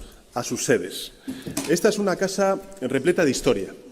Aquí vivió y murió nuestro fundador, Pablo Iglesias, un tipógrafo que hace 145 años, no muy lejos de aquí, fundó el Partido Socialista Obrero Español junto a otros 25 trabajadores. En el territorio de Tabasco, AMLO llegó a montar un auténtico estado paralelo, operando incluso una pequeña empresa de servicios públicos. No queda nada claro cómo pasó de la semi-indigencia a semejante estructura. Se presume que una vez más desvió fondos que había recibido para su campaña. Otras voces sugieren que cobraban impuestos revolucionarios. Sus matones, armados con palos y alambres, salían a recaudar a cambio de no estropearle los negocios a la gente de los pueblos. Pero sinceramente no he encontrado evidencias de ello. En una oportunidad, una compañía eléctrica local desconectó a miles de clientes que se negaron a pagar la factura, una tasa de evasión que llegó al 60%. Era una suerte de protesta contra el gobierno estatal. De inmediato, los comités del PRD lanzaron un ejército de técnicos a las calles y reconectaron sus líneas, cobrando sus propias tarifas, por supuesto. Pues en la práctica, el gobierno paralelo del PRD no era más que una imitación del PRI corporativista, una copia barata. Es que sí, AMLO era un Cristo que en vez de panes y peces, multiplicaba bienes y servicios para los más vagos del pueblo. Pero a cambio, generaba su lista de clientes, porque eso eran sus seguidores, clientes, y debían acudir disciplinadamente a las manifestaciones de su partido, a sus baños mesiánicos de masas y a sus discursos y peroratas interminables si querían retener los beneficios. Bueno, eso hoy es directamente el sistema político mexicano. Así que vaya que le fue bien con la fórmula. Sobran ejemplos de éxito de todas maneras, esto no lo inventó él. Pero con estas prácticas extorsivas, el ampón López Obrador bautizó a esta banda como Movimiento de Resistencia Civil contra Pemex, digitando así marchas, plantones y bloqueos de carreteras en todo el estado que sumieron a la sociedad en su conjunto en violencia y descontrol. En una de las protestas, un rompehuelgas aplastó al peje, lo golpeó en la cara y su rostro ensangrentado fue la portada de la revista Proceso, mostrándolo como víctima de la represión. En otra oportunidad, el PRD eligió a un presidente local que simpatizaba con los indios, y como represalia el gobierno priista puso a Andrés tras las rejas. Pero una violenta manifestación de los aborígenes logró su libertad. Aquel juego del gato y el ratón era infalible. Tú me reprimes, yo te saco recursos. Los pobres siguen siendo pobres, eventualmente se multiplican y todos contentos. Después de todo, así funciona el clientelismo más aceitado, vaya si lo saben, Grabois y sus secuaces en la Argentina. Cansados de sus permanentes boicots, Pemex comenzó a dar extraordinarios pagos a López Obrador. Economistas del partido le recomendaron que use el dinero para descontaminar ríos y lagunas y restaurar la vegetación silvestre. AMLO se le rió en la cara. Dijo que su consejo era extremadamente legalista, que la política mata a la ley, y remató con cinismo: si resolvemos todos sus problemas, ¿cómo acaso reclutaremos gente para marchas y bloqueos? Si estás satisfecho, pues no marchas. Y esto, señores,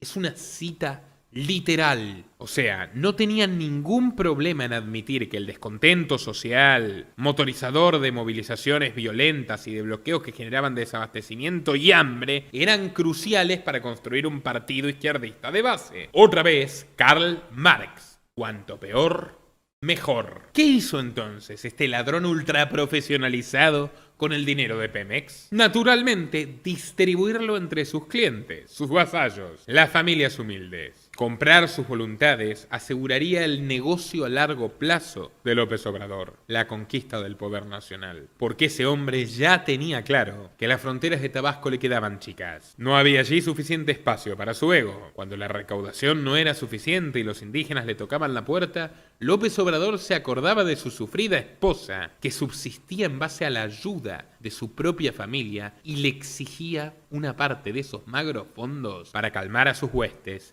y ayudar al partido. Andrés Manuel llegó a hipotecar la casa que había comprado con dinero robado a los contribuyentes para obtener más dinero, mientras Rocío rogaba a sus parientes para llegar a fin de mes. A principios de los 90, sus dedos comenzaron a hincharse. Como AMLO jamás quiso llevarla a un especialista, la pobre mujer debió ser tratada por una amiga suya, que era una especie de curandera, y le diagnosticó artritis. Y en realidad, el mal que la quejaba era más complicado que una artritis. Era lupus, la famosa enfermedad autoinmune. Y entonces llamaron a Dr. House. It's not lupus. No, es broma.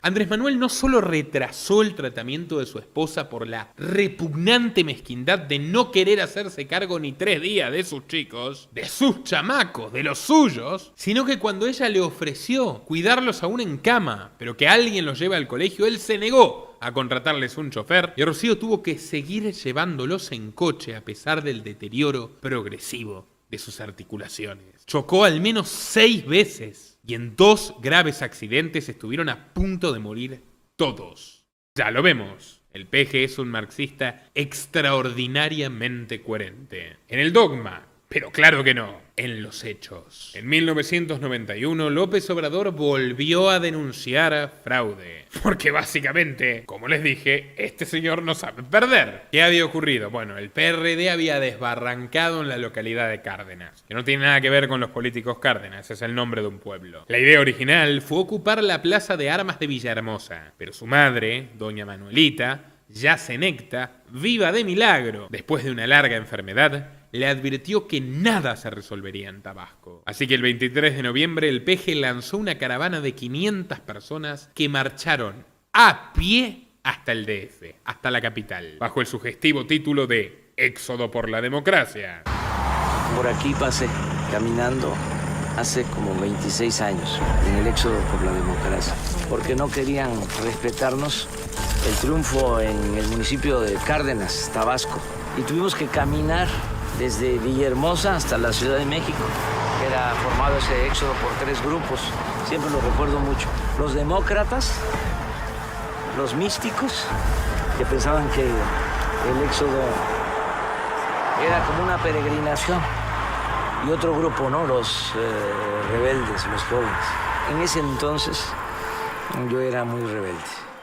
Estamos hablando de 758 kilómetros. La metáfora del éxodo por la democracia acompañaba la retórica absolutamente desquiciada del pueblo elegido, que, para escapar de la represión del faraón Neme, alcanzaría la tierra prometida en la capital. ¿Ven algo en común con la retórica de las fuerzas del cielo de Javier Milei, que se compara con Moisés? Bueno, no es casualidad. ¿Quiénes habían imbuido a López Obrador de discursos victimistas y delirantes? Los sionistas mexicanos. ¿Quiénes absorbieron y enajenaron a Milei de manera absolutamente evidente? Y podríamos decir que hasta empeorando su de por sí escuálida salud mental, los sionistas de la Jabal Lubavitch. Notable, ¿no? Ni tan izquierdas ni tan derechas. Al final aquí mandan otros. La travesía duró 6 semanas, hasta que un 11 de enero de 1992 montaron sus benditas carpas en la plaza del Zócalo. Lejos del relato épico que AMLO buscó imponer, la verdad es que fueron bastante bien recibidos por las autoridades. El alcalde de México, Manuel Camacho Solís, proporcionó a los manifestantes baños portátiles, agua potable y una generosa suma de 8.000 millones de pesos mexicanos para que AMLO repartiese entre la tropa. ¿A cambio de qué? De que se porten bien. Literalmente es una ocupación extorsiva masiva. Por si faltaba más, el gobierno nacional fabricó decenas de autobuses y los tabasqueños regresaron a casa en vehículos de primer nivel. Ya en Villahermosa, la voz corrió como la pólvora. Se dijo que López Obrador tenía un tesoro de miles de millones de pesos para repartir. Un observador lo describió como una fiebre del oro de California moderna, solo que en vez del espíritu aventurero de quienes iban a arriesgar hasta su vida para ganarse un futuro mejor, aquí lo único que habían hecho era amenazar a unos políticos de cuarta de la capital para que, con dinero robado a la gente que trabaja, se lo regalen a esta panda de inútiles. Cientos de personas se agolparon en la sede del PRD afirmando que habían participado del éxodo. La marcha instigadora de AMLO obtuvo también otra victoria. Días más tarde, Salvador Neme renunció a la gobernación de Tabasco, asediado por presiones internas y externas. Ya en 1991, el Departamento de Estado de Estados Unidos le seguía la pista a Andrés Manuel López Obrador, en aquella oportunidad cuando marchó desde Tabasco hacia el entonces Distrito Federal. En el informe Elecciones Políticas de Tabasco, el departamento señala que el hoy presidente fue la figura que más provecho sacó de la marcha. Cito: los ganadores más claros son el PRD de Tabasco y su líder López Obrador. El PRD obtuvo todas sus demandas, incluyendo la alcaldía de Cárdenas. Además, López Obrador ha alcanzado una elevada posición a nivel nacional dentro del partido. Señaló la Embajada de Estados Unidos en su informe que ya le había puesto los ojos para fichar a la joven promesa. Ahora sí, el peje creyó que tendría su oportunidad. Parecía no darse cuenta de que la clase media, por ejemplo, lo detestaba. Y en 1994 lanzó su segunda campaña de Tabasco. Quienes vivieron en ese entorno, en ese momento, dicen que el tipo estaba alucinado de sí mismo, encantado de haberse conocido. Que no fingía la humildad que finge ahora. Que estaba, como decimos en la Argentina, subido al pony. En aquel año se había levantado el curioso y absolutamente caricaturesco Ejército Zapatista de Liberación Nacional, liderado por un profe burguesito, el subcomandante Marcos, del cual estaba y está profundamente enamorada, por ejemplo, la reina Leticia de España. Tenemos un documental sobre la reina Leticia. Una reina izquierdista, atea y republicana, que parece que está logrando su sueño juvenil de acabar con la monarquía tras, aparentemente, meterle una o dos hijas truchas a su marido, el rey Felipe. Imperdible. Otros personajes también estuvieron en éxtasis con el zapatismo y organizaban literalmente encuentros sociales intergalácticos en Chiapas. Así se conocieron, por ejemplo, Irma Heréndira y un señorito ricachón, hijo de un abogado de Bill Clinton, llamado John Ackerman Rose, al que luego el PRD le terminaría regalando terrenos como si los necesitara, siendo que es subvencionado abierta y explícitamente por la Fundación Rockefeller, por la Open Society de Soros. Sheinbaum lo metió en la UNAM y cobra del erario público también ahí. Y si le faltara algo, el genocida y criminal de guerra Vladimir Putin le hincha un poquito más los bolsillos y, como si no fueran suficientes pesos y dólares, le mete también rublos. Lo que nosotros tenemos que hacer es defender la cultura, la educación, nuestra historia en contra de este rapín y ese ataque sistemático en contra del pueblo mexicano. John Ackerman. Realmente le haremos un video a este personaje. Pero bueno, en ese clima donde hubo terror, secuestros y asesinatos que sembraron de sangre a todo México, donde de hecho muere Luis Donaldo Colosio, candidato presidencial del PRI. De hecho, ocurrió un evento absolutamente sugestivo. López Obrador se reunió con Colosio 2 días antes de que lo matasen. Corría el año 1994. El 6 de febrero, López Obrador fue investido como candidato del Sol Azteca, del PRD. El 23 de marzo, Colosio fue asesinado en Lomas Taurinas de Tijuana. Y en pleno alzamiento zapatista y crecimiento de la violencia política, López Obrador cargó con la sospecha por haberse reunido 48 horas antes del magnicidio. Inquirido al respecto, López Obrador cuenta que el 21 de marzo cenó en la casa de una amiga de ambos, la sionista Clara Hussitman. ¿Se acuerdan? Lo narra en un fragmento de su libro Entre la historia y la esperanza. Cito: él me buscó, consulté al ingeniero Cárdenas y me autorizó a verlo. Colosio llegó impecablemente vestido con un traje azul. Venía de su casa, de tomarse fotografías y videos con su familia para la imagen de su campaña. Relata: me preguntó sobre mi propuesta de empleo, la idea de abrir frentes de trabajo con la construcción de viviendas y de obras y servicios públicos para reactivar rápido la economía en zonas con altos índices de desocupación. Luego de escucharme dijo, convencido, que había que regresar a Keynes. Yo le pregunté sobre su relación con Camacho. Me contestó que acababa de verlo, le habían limado asperezas. El problema era entre Camacho y Salinas. La entrevista se prolongó casi 2 horas. Nos despedimos, quedamos en volvernos a ver. Él salió al día siguiente a su gira por Sonora y Baja California, de donde ya no regresó con vida. López decía: es mi momento. es mi momento. Y le retumbaba en la cabeza, cuanto peor mejor, cuanto peor mejor. La vacante de Colosio fue ocupada entonces por un economista formado en la Universidad de Yale, Ernesto Zedillo. Este agente globalista de primer orden es al día de hoy un consejero director de la Fundación Bill y Melinda Gates. También tiene un asiento en el directorio del grupo Prisa, la corporación mediática número 1 de España, completamente vinculada con el Partido Socialista y sostenida con respirador artificial porque ya nadie los lee ni los quiere por el Banco Santander de Ana Botín, a quien AMLO convertiría en la principal banquera de México años más tarde. Pero esa es otra historia. Recientemente expulsaron a Zedillo del directorio del Grupo Prisa. Se dice que por diferencias comerciales con sus principales acreedores del Grupo Santander, aunque también podría ser por la excelente relación que cultivan hasta el día de hoy Ana Botín y López Obrador. Poco antes de los comicios, Zedillo tuvo una cena privada con López Obrador. Sí, el entre comillas neoliberal con el entre comillas marxista. Le propuso abiertamente formar una alianza en Tabasco. No te pido, Andrés, que renuncies a tu partido. Te ofrezco que también vayas con la bandera del PRI. Vayamos juntos. ¿Y saben qué dijo López Obrador? Dijo que sí, tal como lo oyen. Al tecnócrata de Yale le dijo: sí, pues vamos juntos. Aunque cada vez que se le recuerda este episodio, López Obrador niega haber aceptado la propuesta, todos, absolutamente todos los testigos de la época, incluido Cárdenas, que estaba furioso, retratan que salió de aquella cena victorioso y exultante. El único problema, como les digo, fue Cuauhtémoc, el presidente nacional del PRD, que se dio cuenta de que del mismo modo que él había persuadido a López de traicionar al PRI, el PRI lo estaba persuadiendo de traicionarlo a él. Es lo que sucede con los maquiavélicos sin palabra. Cárdenas dijo que la propuesta era vergonzosa y la vetó. AMLO entonces tuvo que competir solo. Cuauhtémoc le dijo: si te crees tanto, ve y gana.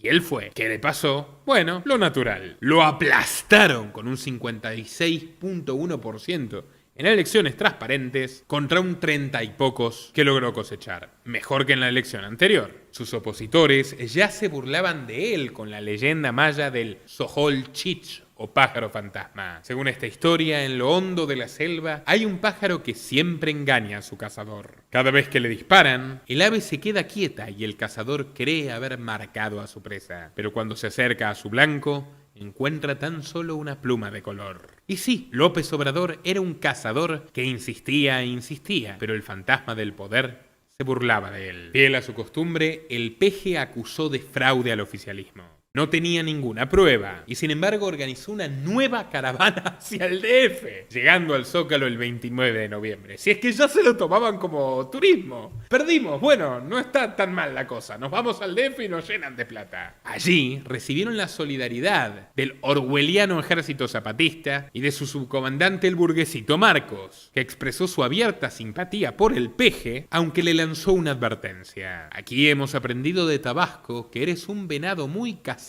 y debes tener cuidado con tus pasos. Madrazo se instaló como gobernador el 1 de enero de 1995. Unos 3.000 soldados armados estaban disponibles para asegurar la transferencia del poder, equipados con cascos, escudos y pistolas. Se creía abiertamente que López Obrador estaba tan loco como para hacer un golpe de estado con ayuda de los zapatistas. En los días siguientes, los manifestantes invadieron la plaza central de Villahermosa, impidiendo la entrada al Palacio Legislativo, mientras los militares rodeaban la Quinta Grijalba, residencia del gobernador, que pasó a ser conocida como el Búnker. Básicamente, le dieron la razón a sus peores miedos. El PRD estaba convencido de que la cabeza de Madrazo rodaría. La única pregunta era ¿cuándo? Mientras tanto, en el DF, AMLO negociaba con el presidente Zedillo, quien llamó a convocar una nueva elección de gobernador de Tabasco. Y todo esto, señores, cuando no había ninguna prueba de fraude. Esta vez no había ninguna maniobra electoral turbia, porque justamente había diferencias entre Madrazo y Zedillo le había puesto fiscales casi que al servicio de AMLO. Por esto hay una especie de teoría conspirativa de que Zedillo y AMLO habían acordado quitarse de encima a Madrazo. O sea que realmente se había ejecutado un acuerdo sin el conocimiento de Cuauhtémoc Cárdenas. Ahora insisto, esto es una teoría. Los hechos son los que narro. Ustedes saquen sus conclusiones. Entre la espada y la pared, Madrazo acudió al último recurso que le quedaba. Amenazó con independizarse de México. Sí, tal como lo oyen, con separar el estado de Tabasco y crear una nueva república. La amenaza fue efectiva. Zedillo se preocupó muy en serio y lo terminó confirmando en su cargo hasta el final de su mandato en 1999. AMLO había perdido la pulseada. Los pesos del gobierno federal se esfumaron y con ellos la lealtad de sus súbditos, que como les dije, eran más clientes que fanáticos. Y todavía lo siguen siendo. Ni sus tropelías ni las de los manifestantes, cada vez más desanimados, volverían a ser bienvenidas en Tabasco, como admite aquí él mismo. Este es el crucero del bordo de Nacajuca. Aquí en 1995 el movimiento indígena estaba reclamando porque Pemex contaminaba las tierras, el agua, el aire. Llego y me pongo adelante. De manera ingenua le digo al jefe del operativo, a ver, identifícate, ¿cuál es la orden que traes? Pues la orden era desbloquear para evitar que se nos vinieran encima. Empezamos a cantar el himno nacional.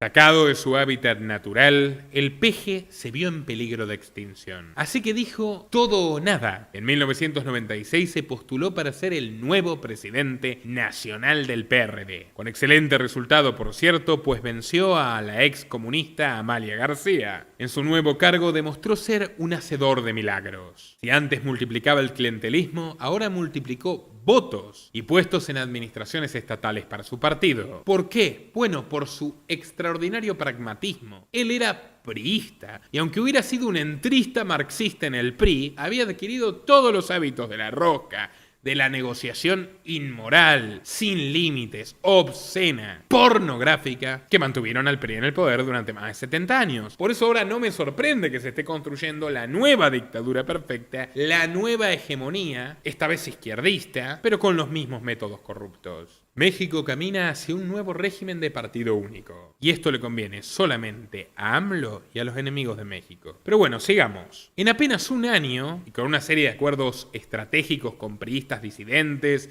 y gobiernos locales peleados con Zedillo, pasaron de 71 diputados nacionales a 126, de 8 senadores a 16, y el histórico Cuauhtémoc Cárdenas fue elegido alcalde de la Ciudad de México, anotando el primer gran triunfo izquierdista en muchísimo tiempo. Pero estos maravillosos actos, como les digo, no eran trucos de magia. Un fundador del PRD lo resume así: López Obrador permitió que los priistas se apoderen del PRD del mismo modo que los romanos se apoderaron del cristianismo en el siglo IV. Es que bajo el mandato de Andrés Manuel, el partido se convirtió en un refugio para los conversos del Partido Revolucionario, que necesitaban aire fresco para reinventarse en la política. Así el PRD obtuvo las gobernaciones de Zacatecas, Tlaxcala y Baja California, pero todas ellas llevando a criminales políticos de extensos prontuarios. Y no me pongo a detallarlos porque si no esto va a durar 4 horas. Por cierto, no se olviden de dar clic al botón de suscribirse y activar todas las notificaciones. ¿Por qué? Tenemos el documental de Xóchitl Gálvez. Ah, ¿no les conté? Sí, tenemos un documental crítico de Xóchitl Gálvez también. Tenemos el documental de Sheinbaum. Tenemos este documental de López Obrador. Pero va a haber más. Sí, más. Así que no se olviden del clic en suscribirse y recibir todas las notificaciones. Continúo. Otra receta crucial de AMLO fue recrear su tropilla de militantes a sueldo. Pero esta vez ya tenían hasta nombre para militar. La llamó las Brigadas del Sol, que iban de puerta en puerta cosechando votos en los barrios pobres. En 1999, Cuauhtémoc Cárdenas renunció a la alcaldía del DF para encabezar su tercera carrera por Los Pinos, la Casa Blanca mexicana. Antes de irse, se reunió con López Obrador y le hizo una oferta de alto riesgo: que renuncie a la contienda en Tabasco y se la juegue por algo más grande: gobernar el destino de 9 millones de personas, quedarse con la Ciudad de México. Así, en las postrimerías del siglo pasado y para el nacimiento del nuevo milenio, el Mesías tropical, que no tocaba un libro hace 15 años, salió de gira por el estado que lo vio nacer para pedirles permiso a los tabasqueños. Afirman que visitó 1000 pueblos en solamente 3 semanas y luego celebró un referéndum que respaldó unánimemente su decisión. Votaron muchísimas personas. ¿Y saben por qué? Porque querían que se largase. Porque estaban hartos de los conflictos que generaba López Obrador. Así que la gente fue en masa y dijo: sí, llévenselo, que no vuelva nunca. Y lo votó hasta la derecha ultracatólica de misa diaria. Vete, Andrés, vete, suerte en el DF. El 7 de marzo del 2000, AMLO se midió en un debate contra su temible rival del Partido de Acción Nacional, Fernández de Ceballos. Pero más que un debate, fue un intercambio de insultos, donde salió victorioso por arrojarle más tierra a su oponente. Pero, ¿qué no te gustaría mejor que nos empezáramos por respetar? ¿Qué no es indispensable en el trabajo político que haya un mínimo de decoro para respetarse entre adversarios? ¿Nos estamos respetando? No, señor. ¿Y ustedes han respetado al pueblo de México? Bueno, o sea, pero tú eres haciendo acuerdos del pueblo de México. A su espalda, ¿cómo no? Tú eres el representante. Aquí vengo a representar a mucha gente agraviada por ustedes. Sí, claro, por nosotros. Entonces no me invites a hacer trabajos conjuntos. No podemos en todo caso trabajar para esos efectos. Pero si tú eres honesto, eso es esquizofrenia. Eso es demencial. Por la sencilla razón de que tú estás pidiendo que se haga un trabajo conjunto con los que son causantes de toda esta tragedia nacional. Nada más te quiero decir que cuando tú eras del PRI y Cárdenas era del PRI y la mayoría del PRD eran del PRI, nosotros ya estábamos trabajando tú nunca te has salido del PRI, tú eres del régimen. Bueno. O sea, aparentas ser opositor, pero no lo eres. Por eso, porque no estoy bajo el esquema de ser un aplaudidor de Cuauhtémoc Cárdenas. No, es que hay dos proyectos de nación. Uno el bueno y otro el malo. No es tan maniqueo. Es nada más, ustedes están al servicio de las minorías. Del gobierno, de las minorías, de los ladrones, de los sinvergüenzas. De rateros. Y tú y de los rateros. Sí. Entonces esto no es un debate. Esto no tiene sentido.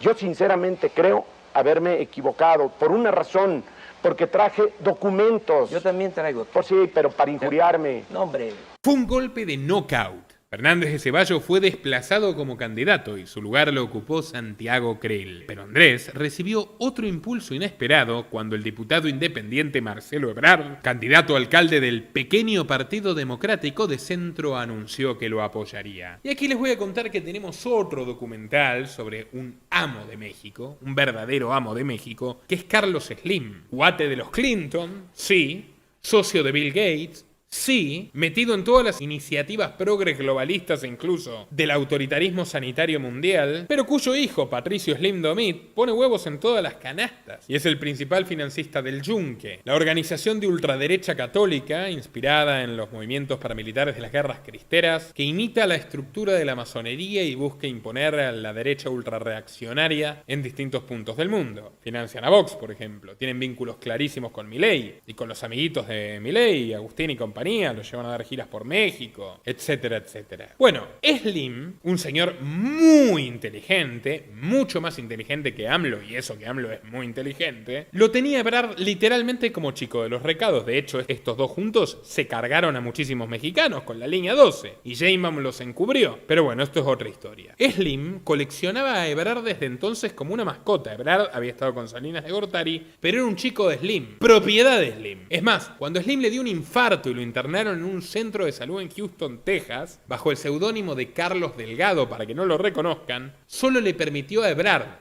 que vaya a visitarlo y le lleve flores, para darle precisas instrucciones de lo que tenía que hacer. Esta es la promiscuidad con la que se manejan los amos del poder. Bueno, ya lo verán al documental de Slim si tienen ganas, estará al final de este, pero el caso es que Slim dijo, bueno, si se viene a la izquierda, mi negocio que tiene que ver con las construcciones, con distintas empresas reguladas que dependen de licencias, de subsidios del Estado, no es un empresario honesto que compite y que innova, es un recolector de prebendas y privilegios, pues vamos con la izquierda. Si financiamos al PRI, ¿por qué no podemos financiar también a estos zurdos pintorescos? Y vaya que le fue genial. Con estos pactos Slim terminó siendo el hombre más rico del mundo en su día. Pero Ebrard no era solamente, como todos creían, el títere de Slim. Oficiaba también como un agente directo y frontal de George Soros y de todo el Partido Demócrata estadounidense. Priista de pura cepa, Ebrard comenzó su carrera política en 1981, en la Secretaría de Presupuesto del DF. Participó del programa de reconstrucción ante el sismo del 85 y llegó a ser secretario general de gobierno en 1992. Su gestión es recordada por barrer a los vendedores ambulantes informales, comerciantes honestos que se ganan la vida honestamente, para aumentar 17 miserables kilómetros el transporte público. Una obra en la cual se se robaron hasta el agua de los floreros, y de la cual, por supuesto, ya un Slim bastante joven sacaba su tajada. Ebrard también fue quien diseñó la estrategia de negociación con el Ejército Zapatista de Liberación Nacional, con Ackerman de la Fundación Rockefeller al lado, que era zapatista. ¡Un zapatista gringo! Curiosa es la izquierda mexicana. Sin embargo, cuando Manuel Camacho Solís abandonó el barco del PRI, en octubre del 95, Ebrard se fue con él. Por entonces, y siempre a sueldo de Slim, que le pagaba hasta los pasajes de avión, ya era el admirador número 1 de Bill Clinton, y se inspiró en su vicepresidente, Al Gore, para convertirse en diputado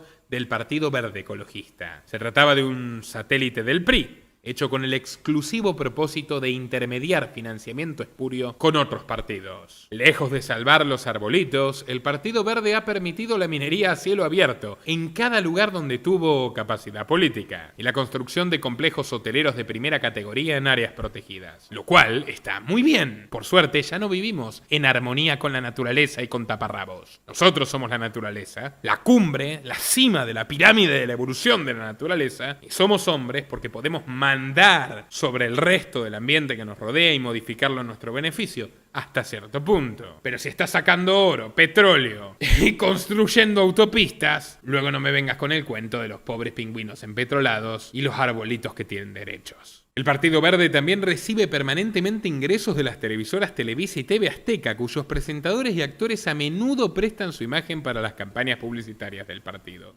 Insólito. Ahí también entra otro actor que va a terminar abrazado a AMLO como Slim, que es Salinas Pliego. Pero insisto, tiempo al tiempo, estamos recién en el año 2000, y Ebrard cotejó que no iba a llegar tan lejos con los verdes y fundó junto a Camacho Solís el Partido de Centro Democrático, pseudo nacionalista. Bueno, nacionalistas como Ackerman Rose, al que nunca le escuché pedirle a Estados Unidos que le devuelva la mitad de México que se robó. Nacionalistas como Paco Ignacio Taibo II, que es español, o como el propio Ebrard Casaubon, que aprendió a hablar francés antes que castellano. En fin, ambos payasos serían absorbidos por el PRD, luego de que Ebrard se inclinase, bajo explícito pedido de Slim, por la candidatura de AMLO en el DF. También comenzaba a merodear por ahí, aunque no se involucró directamente, Olga Sánchez Cordero, la número 1 de las Open Society Foundation de Soros en México. Ya comienzan a ver cómo se construye un perfil más serio. Pasó de matón extorsionador a político profesional. Se graduó, ya era un hombre de 47 años. Y por cierto, empezaba a sentirse hecho. Contaba con aliados estadounidenses en sus filas, con gente que podía hablar con el establishment, con la elite, con mucho dinero. Llegó la plata de Slim, llegó la plata de Soros, que es un especialista en sacar grandes beneficios cuando cambian los regímenes. Por ejemplo, con la caída del comunismo se involucró muchísimo en Rusia y en Europa del Este, o con las famosas primaveras árabes sacó partido y tajada a borbotones de la convulsión que ocurrió en Egipto, en Libia, con la deposición de sus respectivos autócratas, y así. Bueno,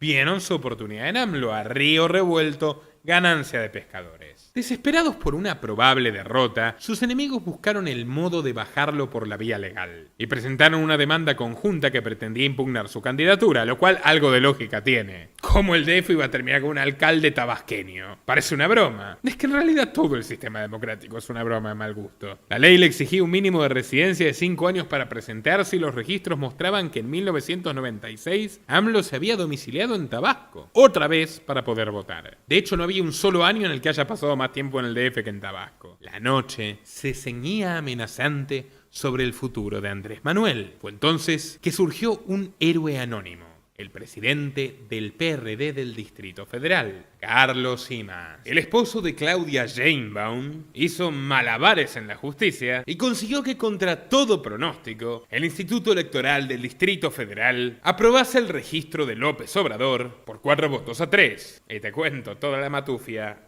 aquí. Un importante funcionario del PAN define el resultado del siguiente modo: nos dieron palo. Pudimos subirlo al Tribunal Electoral Federal y habríamos ganado, pero en el equipo de Vicente Fox y de Krell no quisieron hacerlo. Decidieron que podría ser contraproducente. La sombra de que la amenaza del pánico social de López Obrador torcía la ley en México comenzaba a hacerlo más temido que respetado entre la mayoría de los habitantes de esta nación, que hasta entonces no estaban anoticiados de él. Era un fenómeno provincial. Bueno, ahora lo era nacional. Andrés Manuel López Obrador estaba en una deuda profunda con Carlos Simas. Y para devolver sus favores, le obsequió un generoso empleo a medida a su desconocida esposa, de quien ni siquiera recordaba su nombre, pese a que había cenado en más de una ocasión con ella, y que acabaría desempeñándose como secretaria de Medio Ambiente. Esa es la actual presidenta de México. También fue clave el apoyo de la alcaldesa interina del Distrito Federal, Rosario Robles. Antes de reemplazar a Cárdenas, AMLO la había reclutado para encabezar las famosas Brigadas del Sol. Desde su nuevo trono, Robles acumuló una factura de $77 millones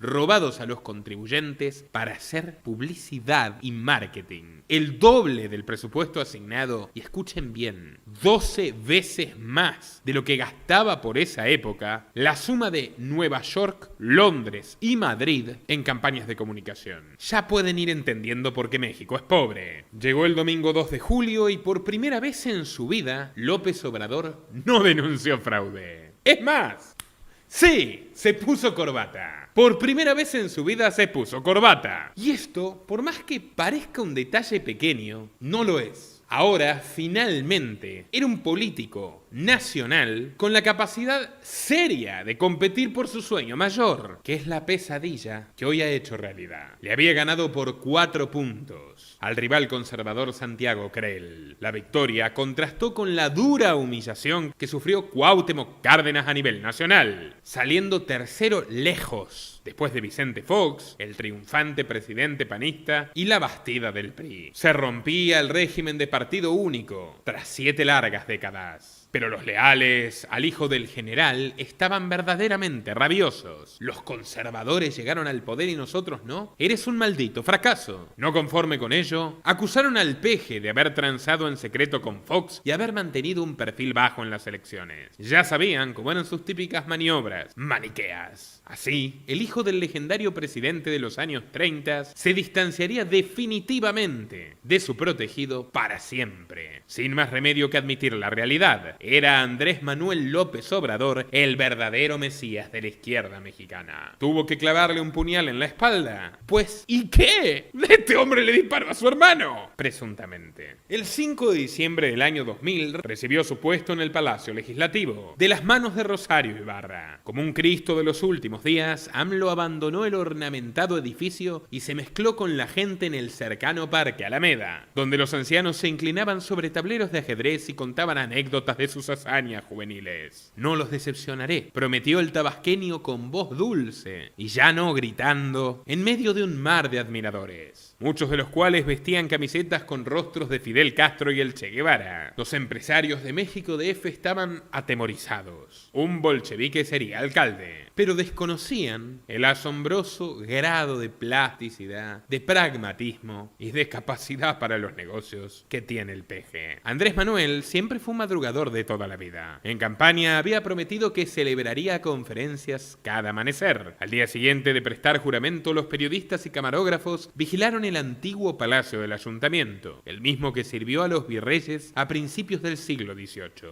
Querían comprobar, por supuesto, si el nuevo jefe de gobierno cumpliría su promesa, y para su sorpresa, sí lo hizo. Alrededor de las 6 de la mañana se abrieron las puertas del palacio y tuvo lugar la primera edición de un clásico de los clásicos de la televisión mexicana. El Chavo del Ocho, se preguntarán. No. Paquita la del barrio. Tampoco. Las benditas mañaneras.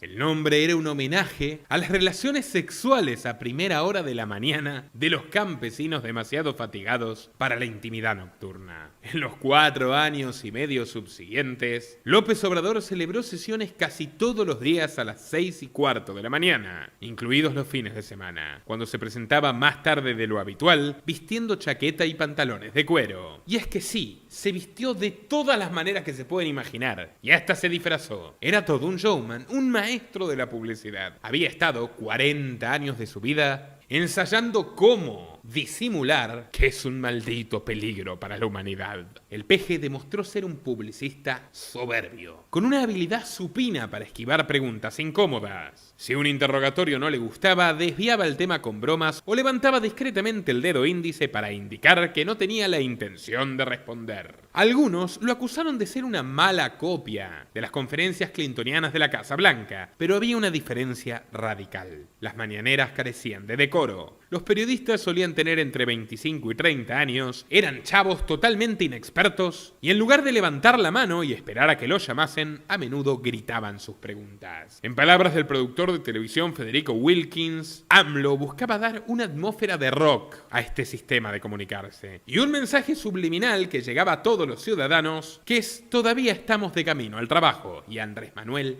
ya está trabajando. Al mismo tiempo quería humillar a sus adversarios políticos. Mientras ellos habitaban en caserones caros y chalets de lujo, como los que hoy tienen los hijos de Andrés Manuel López Obrador, Andrés vivía o fingía vivir en una casita de Copilco. Y mientras conducían automóviles de lujo, Andrés llegaba al ayuntamiento en un SUV muy gastado. Mientras adornaban sus discursos con frases extravagantes, Andrés hablaba el idioma del hombre común. Y consideren lo siguiente: por distintos problemas que tienen que ver con la pobreza extrema, que tienen que ver con el clientelismo, que tienen que ver con el caudillaje político que impide el progreso de la empresa, del mercado, de aquellas actividades que incentivan genuinamente el aprendizaje colectivo de nuevas habilidades, por el expolio norteamericano, y quizás depende el lente por la crueldad del imperio español y la crueldad del imperio azteca, en fin, por una infinidad de razones, incluso según el Centro de Atención al Talento de México, la fuga de cerebros que genera un sistema tan corrupto y tan arcaico, el IQ promedio de los mexicanos es, según la revista Forbes, de 86. Cuando el estándar mundial es de 100, Watson, tenemos un problema. Y aunque esto suene controvertido o chocante, lo cierto es que López Obrador, cada vez que habla de manera exasperantemente lenta, como un abuelo que chochea, no lo está haciendo de manera totalmente genuina. Sí, es un hombre de muchos años, pero ya hablaba lento de antes, de la época de alcalde, y cada vez habló más lento, y cada vez con un lenguaje más llano.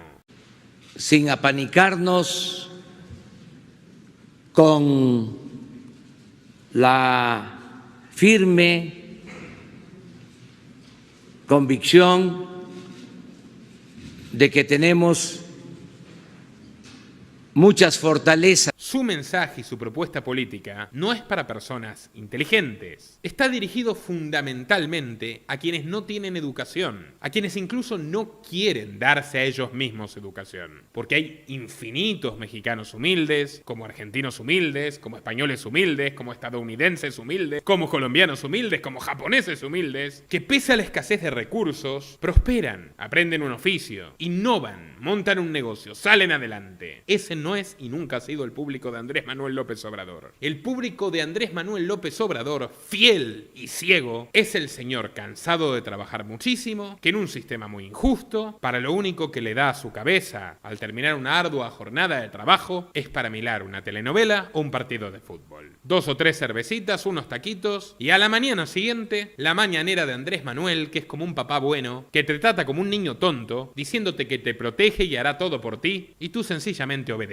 No como él, que de niño no obedecía a nadie. Y todo esto está dicho en un contexto estrictamente informativo, educativo, periodístico y documental. ¡Cuidado! Los países que se reclaman el IQ más alto del mundo, como Singapur, meten presa a la gente que masca chicle, condenan a pena de muerte a quien se fuma un porrito, hicieron circular drones, y yo los vi por fuentes que me lo mandaron directamente, literalmente persiguiendo, volando al ras, a la altura de la cabeza, a quien se atreviera a salir de su casa. Así que tampoco estamos planteando que estas mediciones sean especialmente rigurosas. El problema de fondo es que hay un enorme público inculto, desinformado, desesperado, precarizado, maltratado por el PRI, por el PAN, por los partidos anteriores, que después de tantas desventuras encontraron a un salvador que finge ser lo que ellos son. Pero no es verdad. incluso esos mexicanos, a los que comúnmente llamo amlópatas, porque su comportamiento obsesivo, compulsivo y su negación de la realidad no es otra cosa que una manía, probablemente son buenas personas. La mayoría son buenas personas. Trabajan honestamente, no roban, no matarían a su hermano, no dejarían parapléjico a nadie, no permitirían que mueran 30.000 personas al año si pudiesen evitarlo. Andrés los engaña con la misma facilidad que tú o yo respiramos. Y con que apenas un 35% de la población total real de México se compre el cuento, basta con que vayan a votar para conseguir lo que consiguió ahora Sheinbaum, 60% del padrón.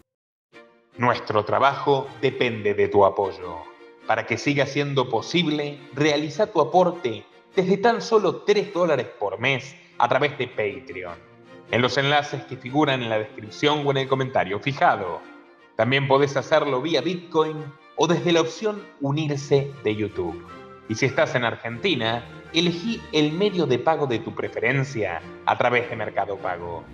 Quienes nos apoyen en Patreon desde $5 mensuales tendrán acceso a análisis, entrevistas, conferencias y documentales exclusivos.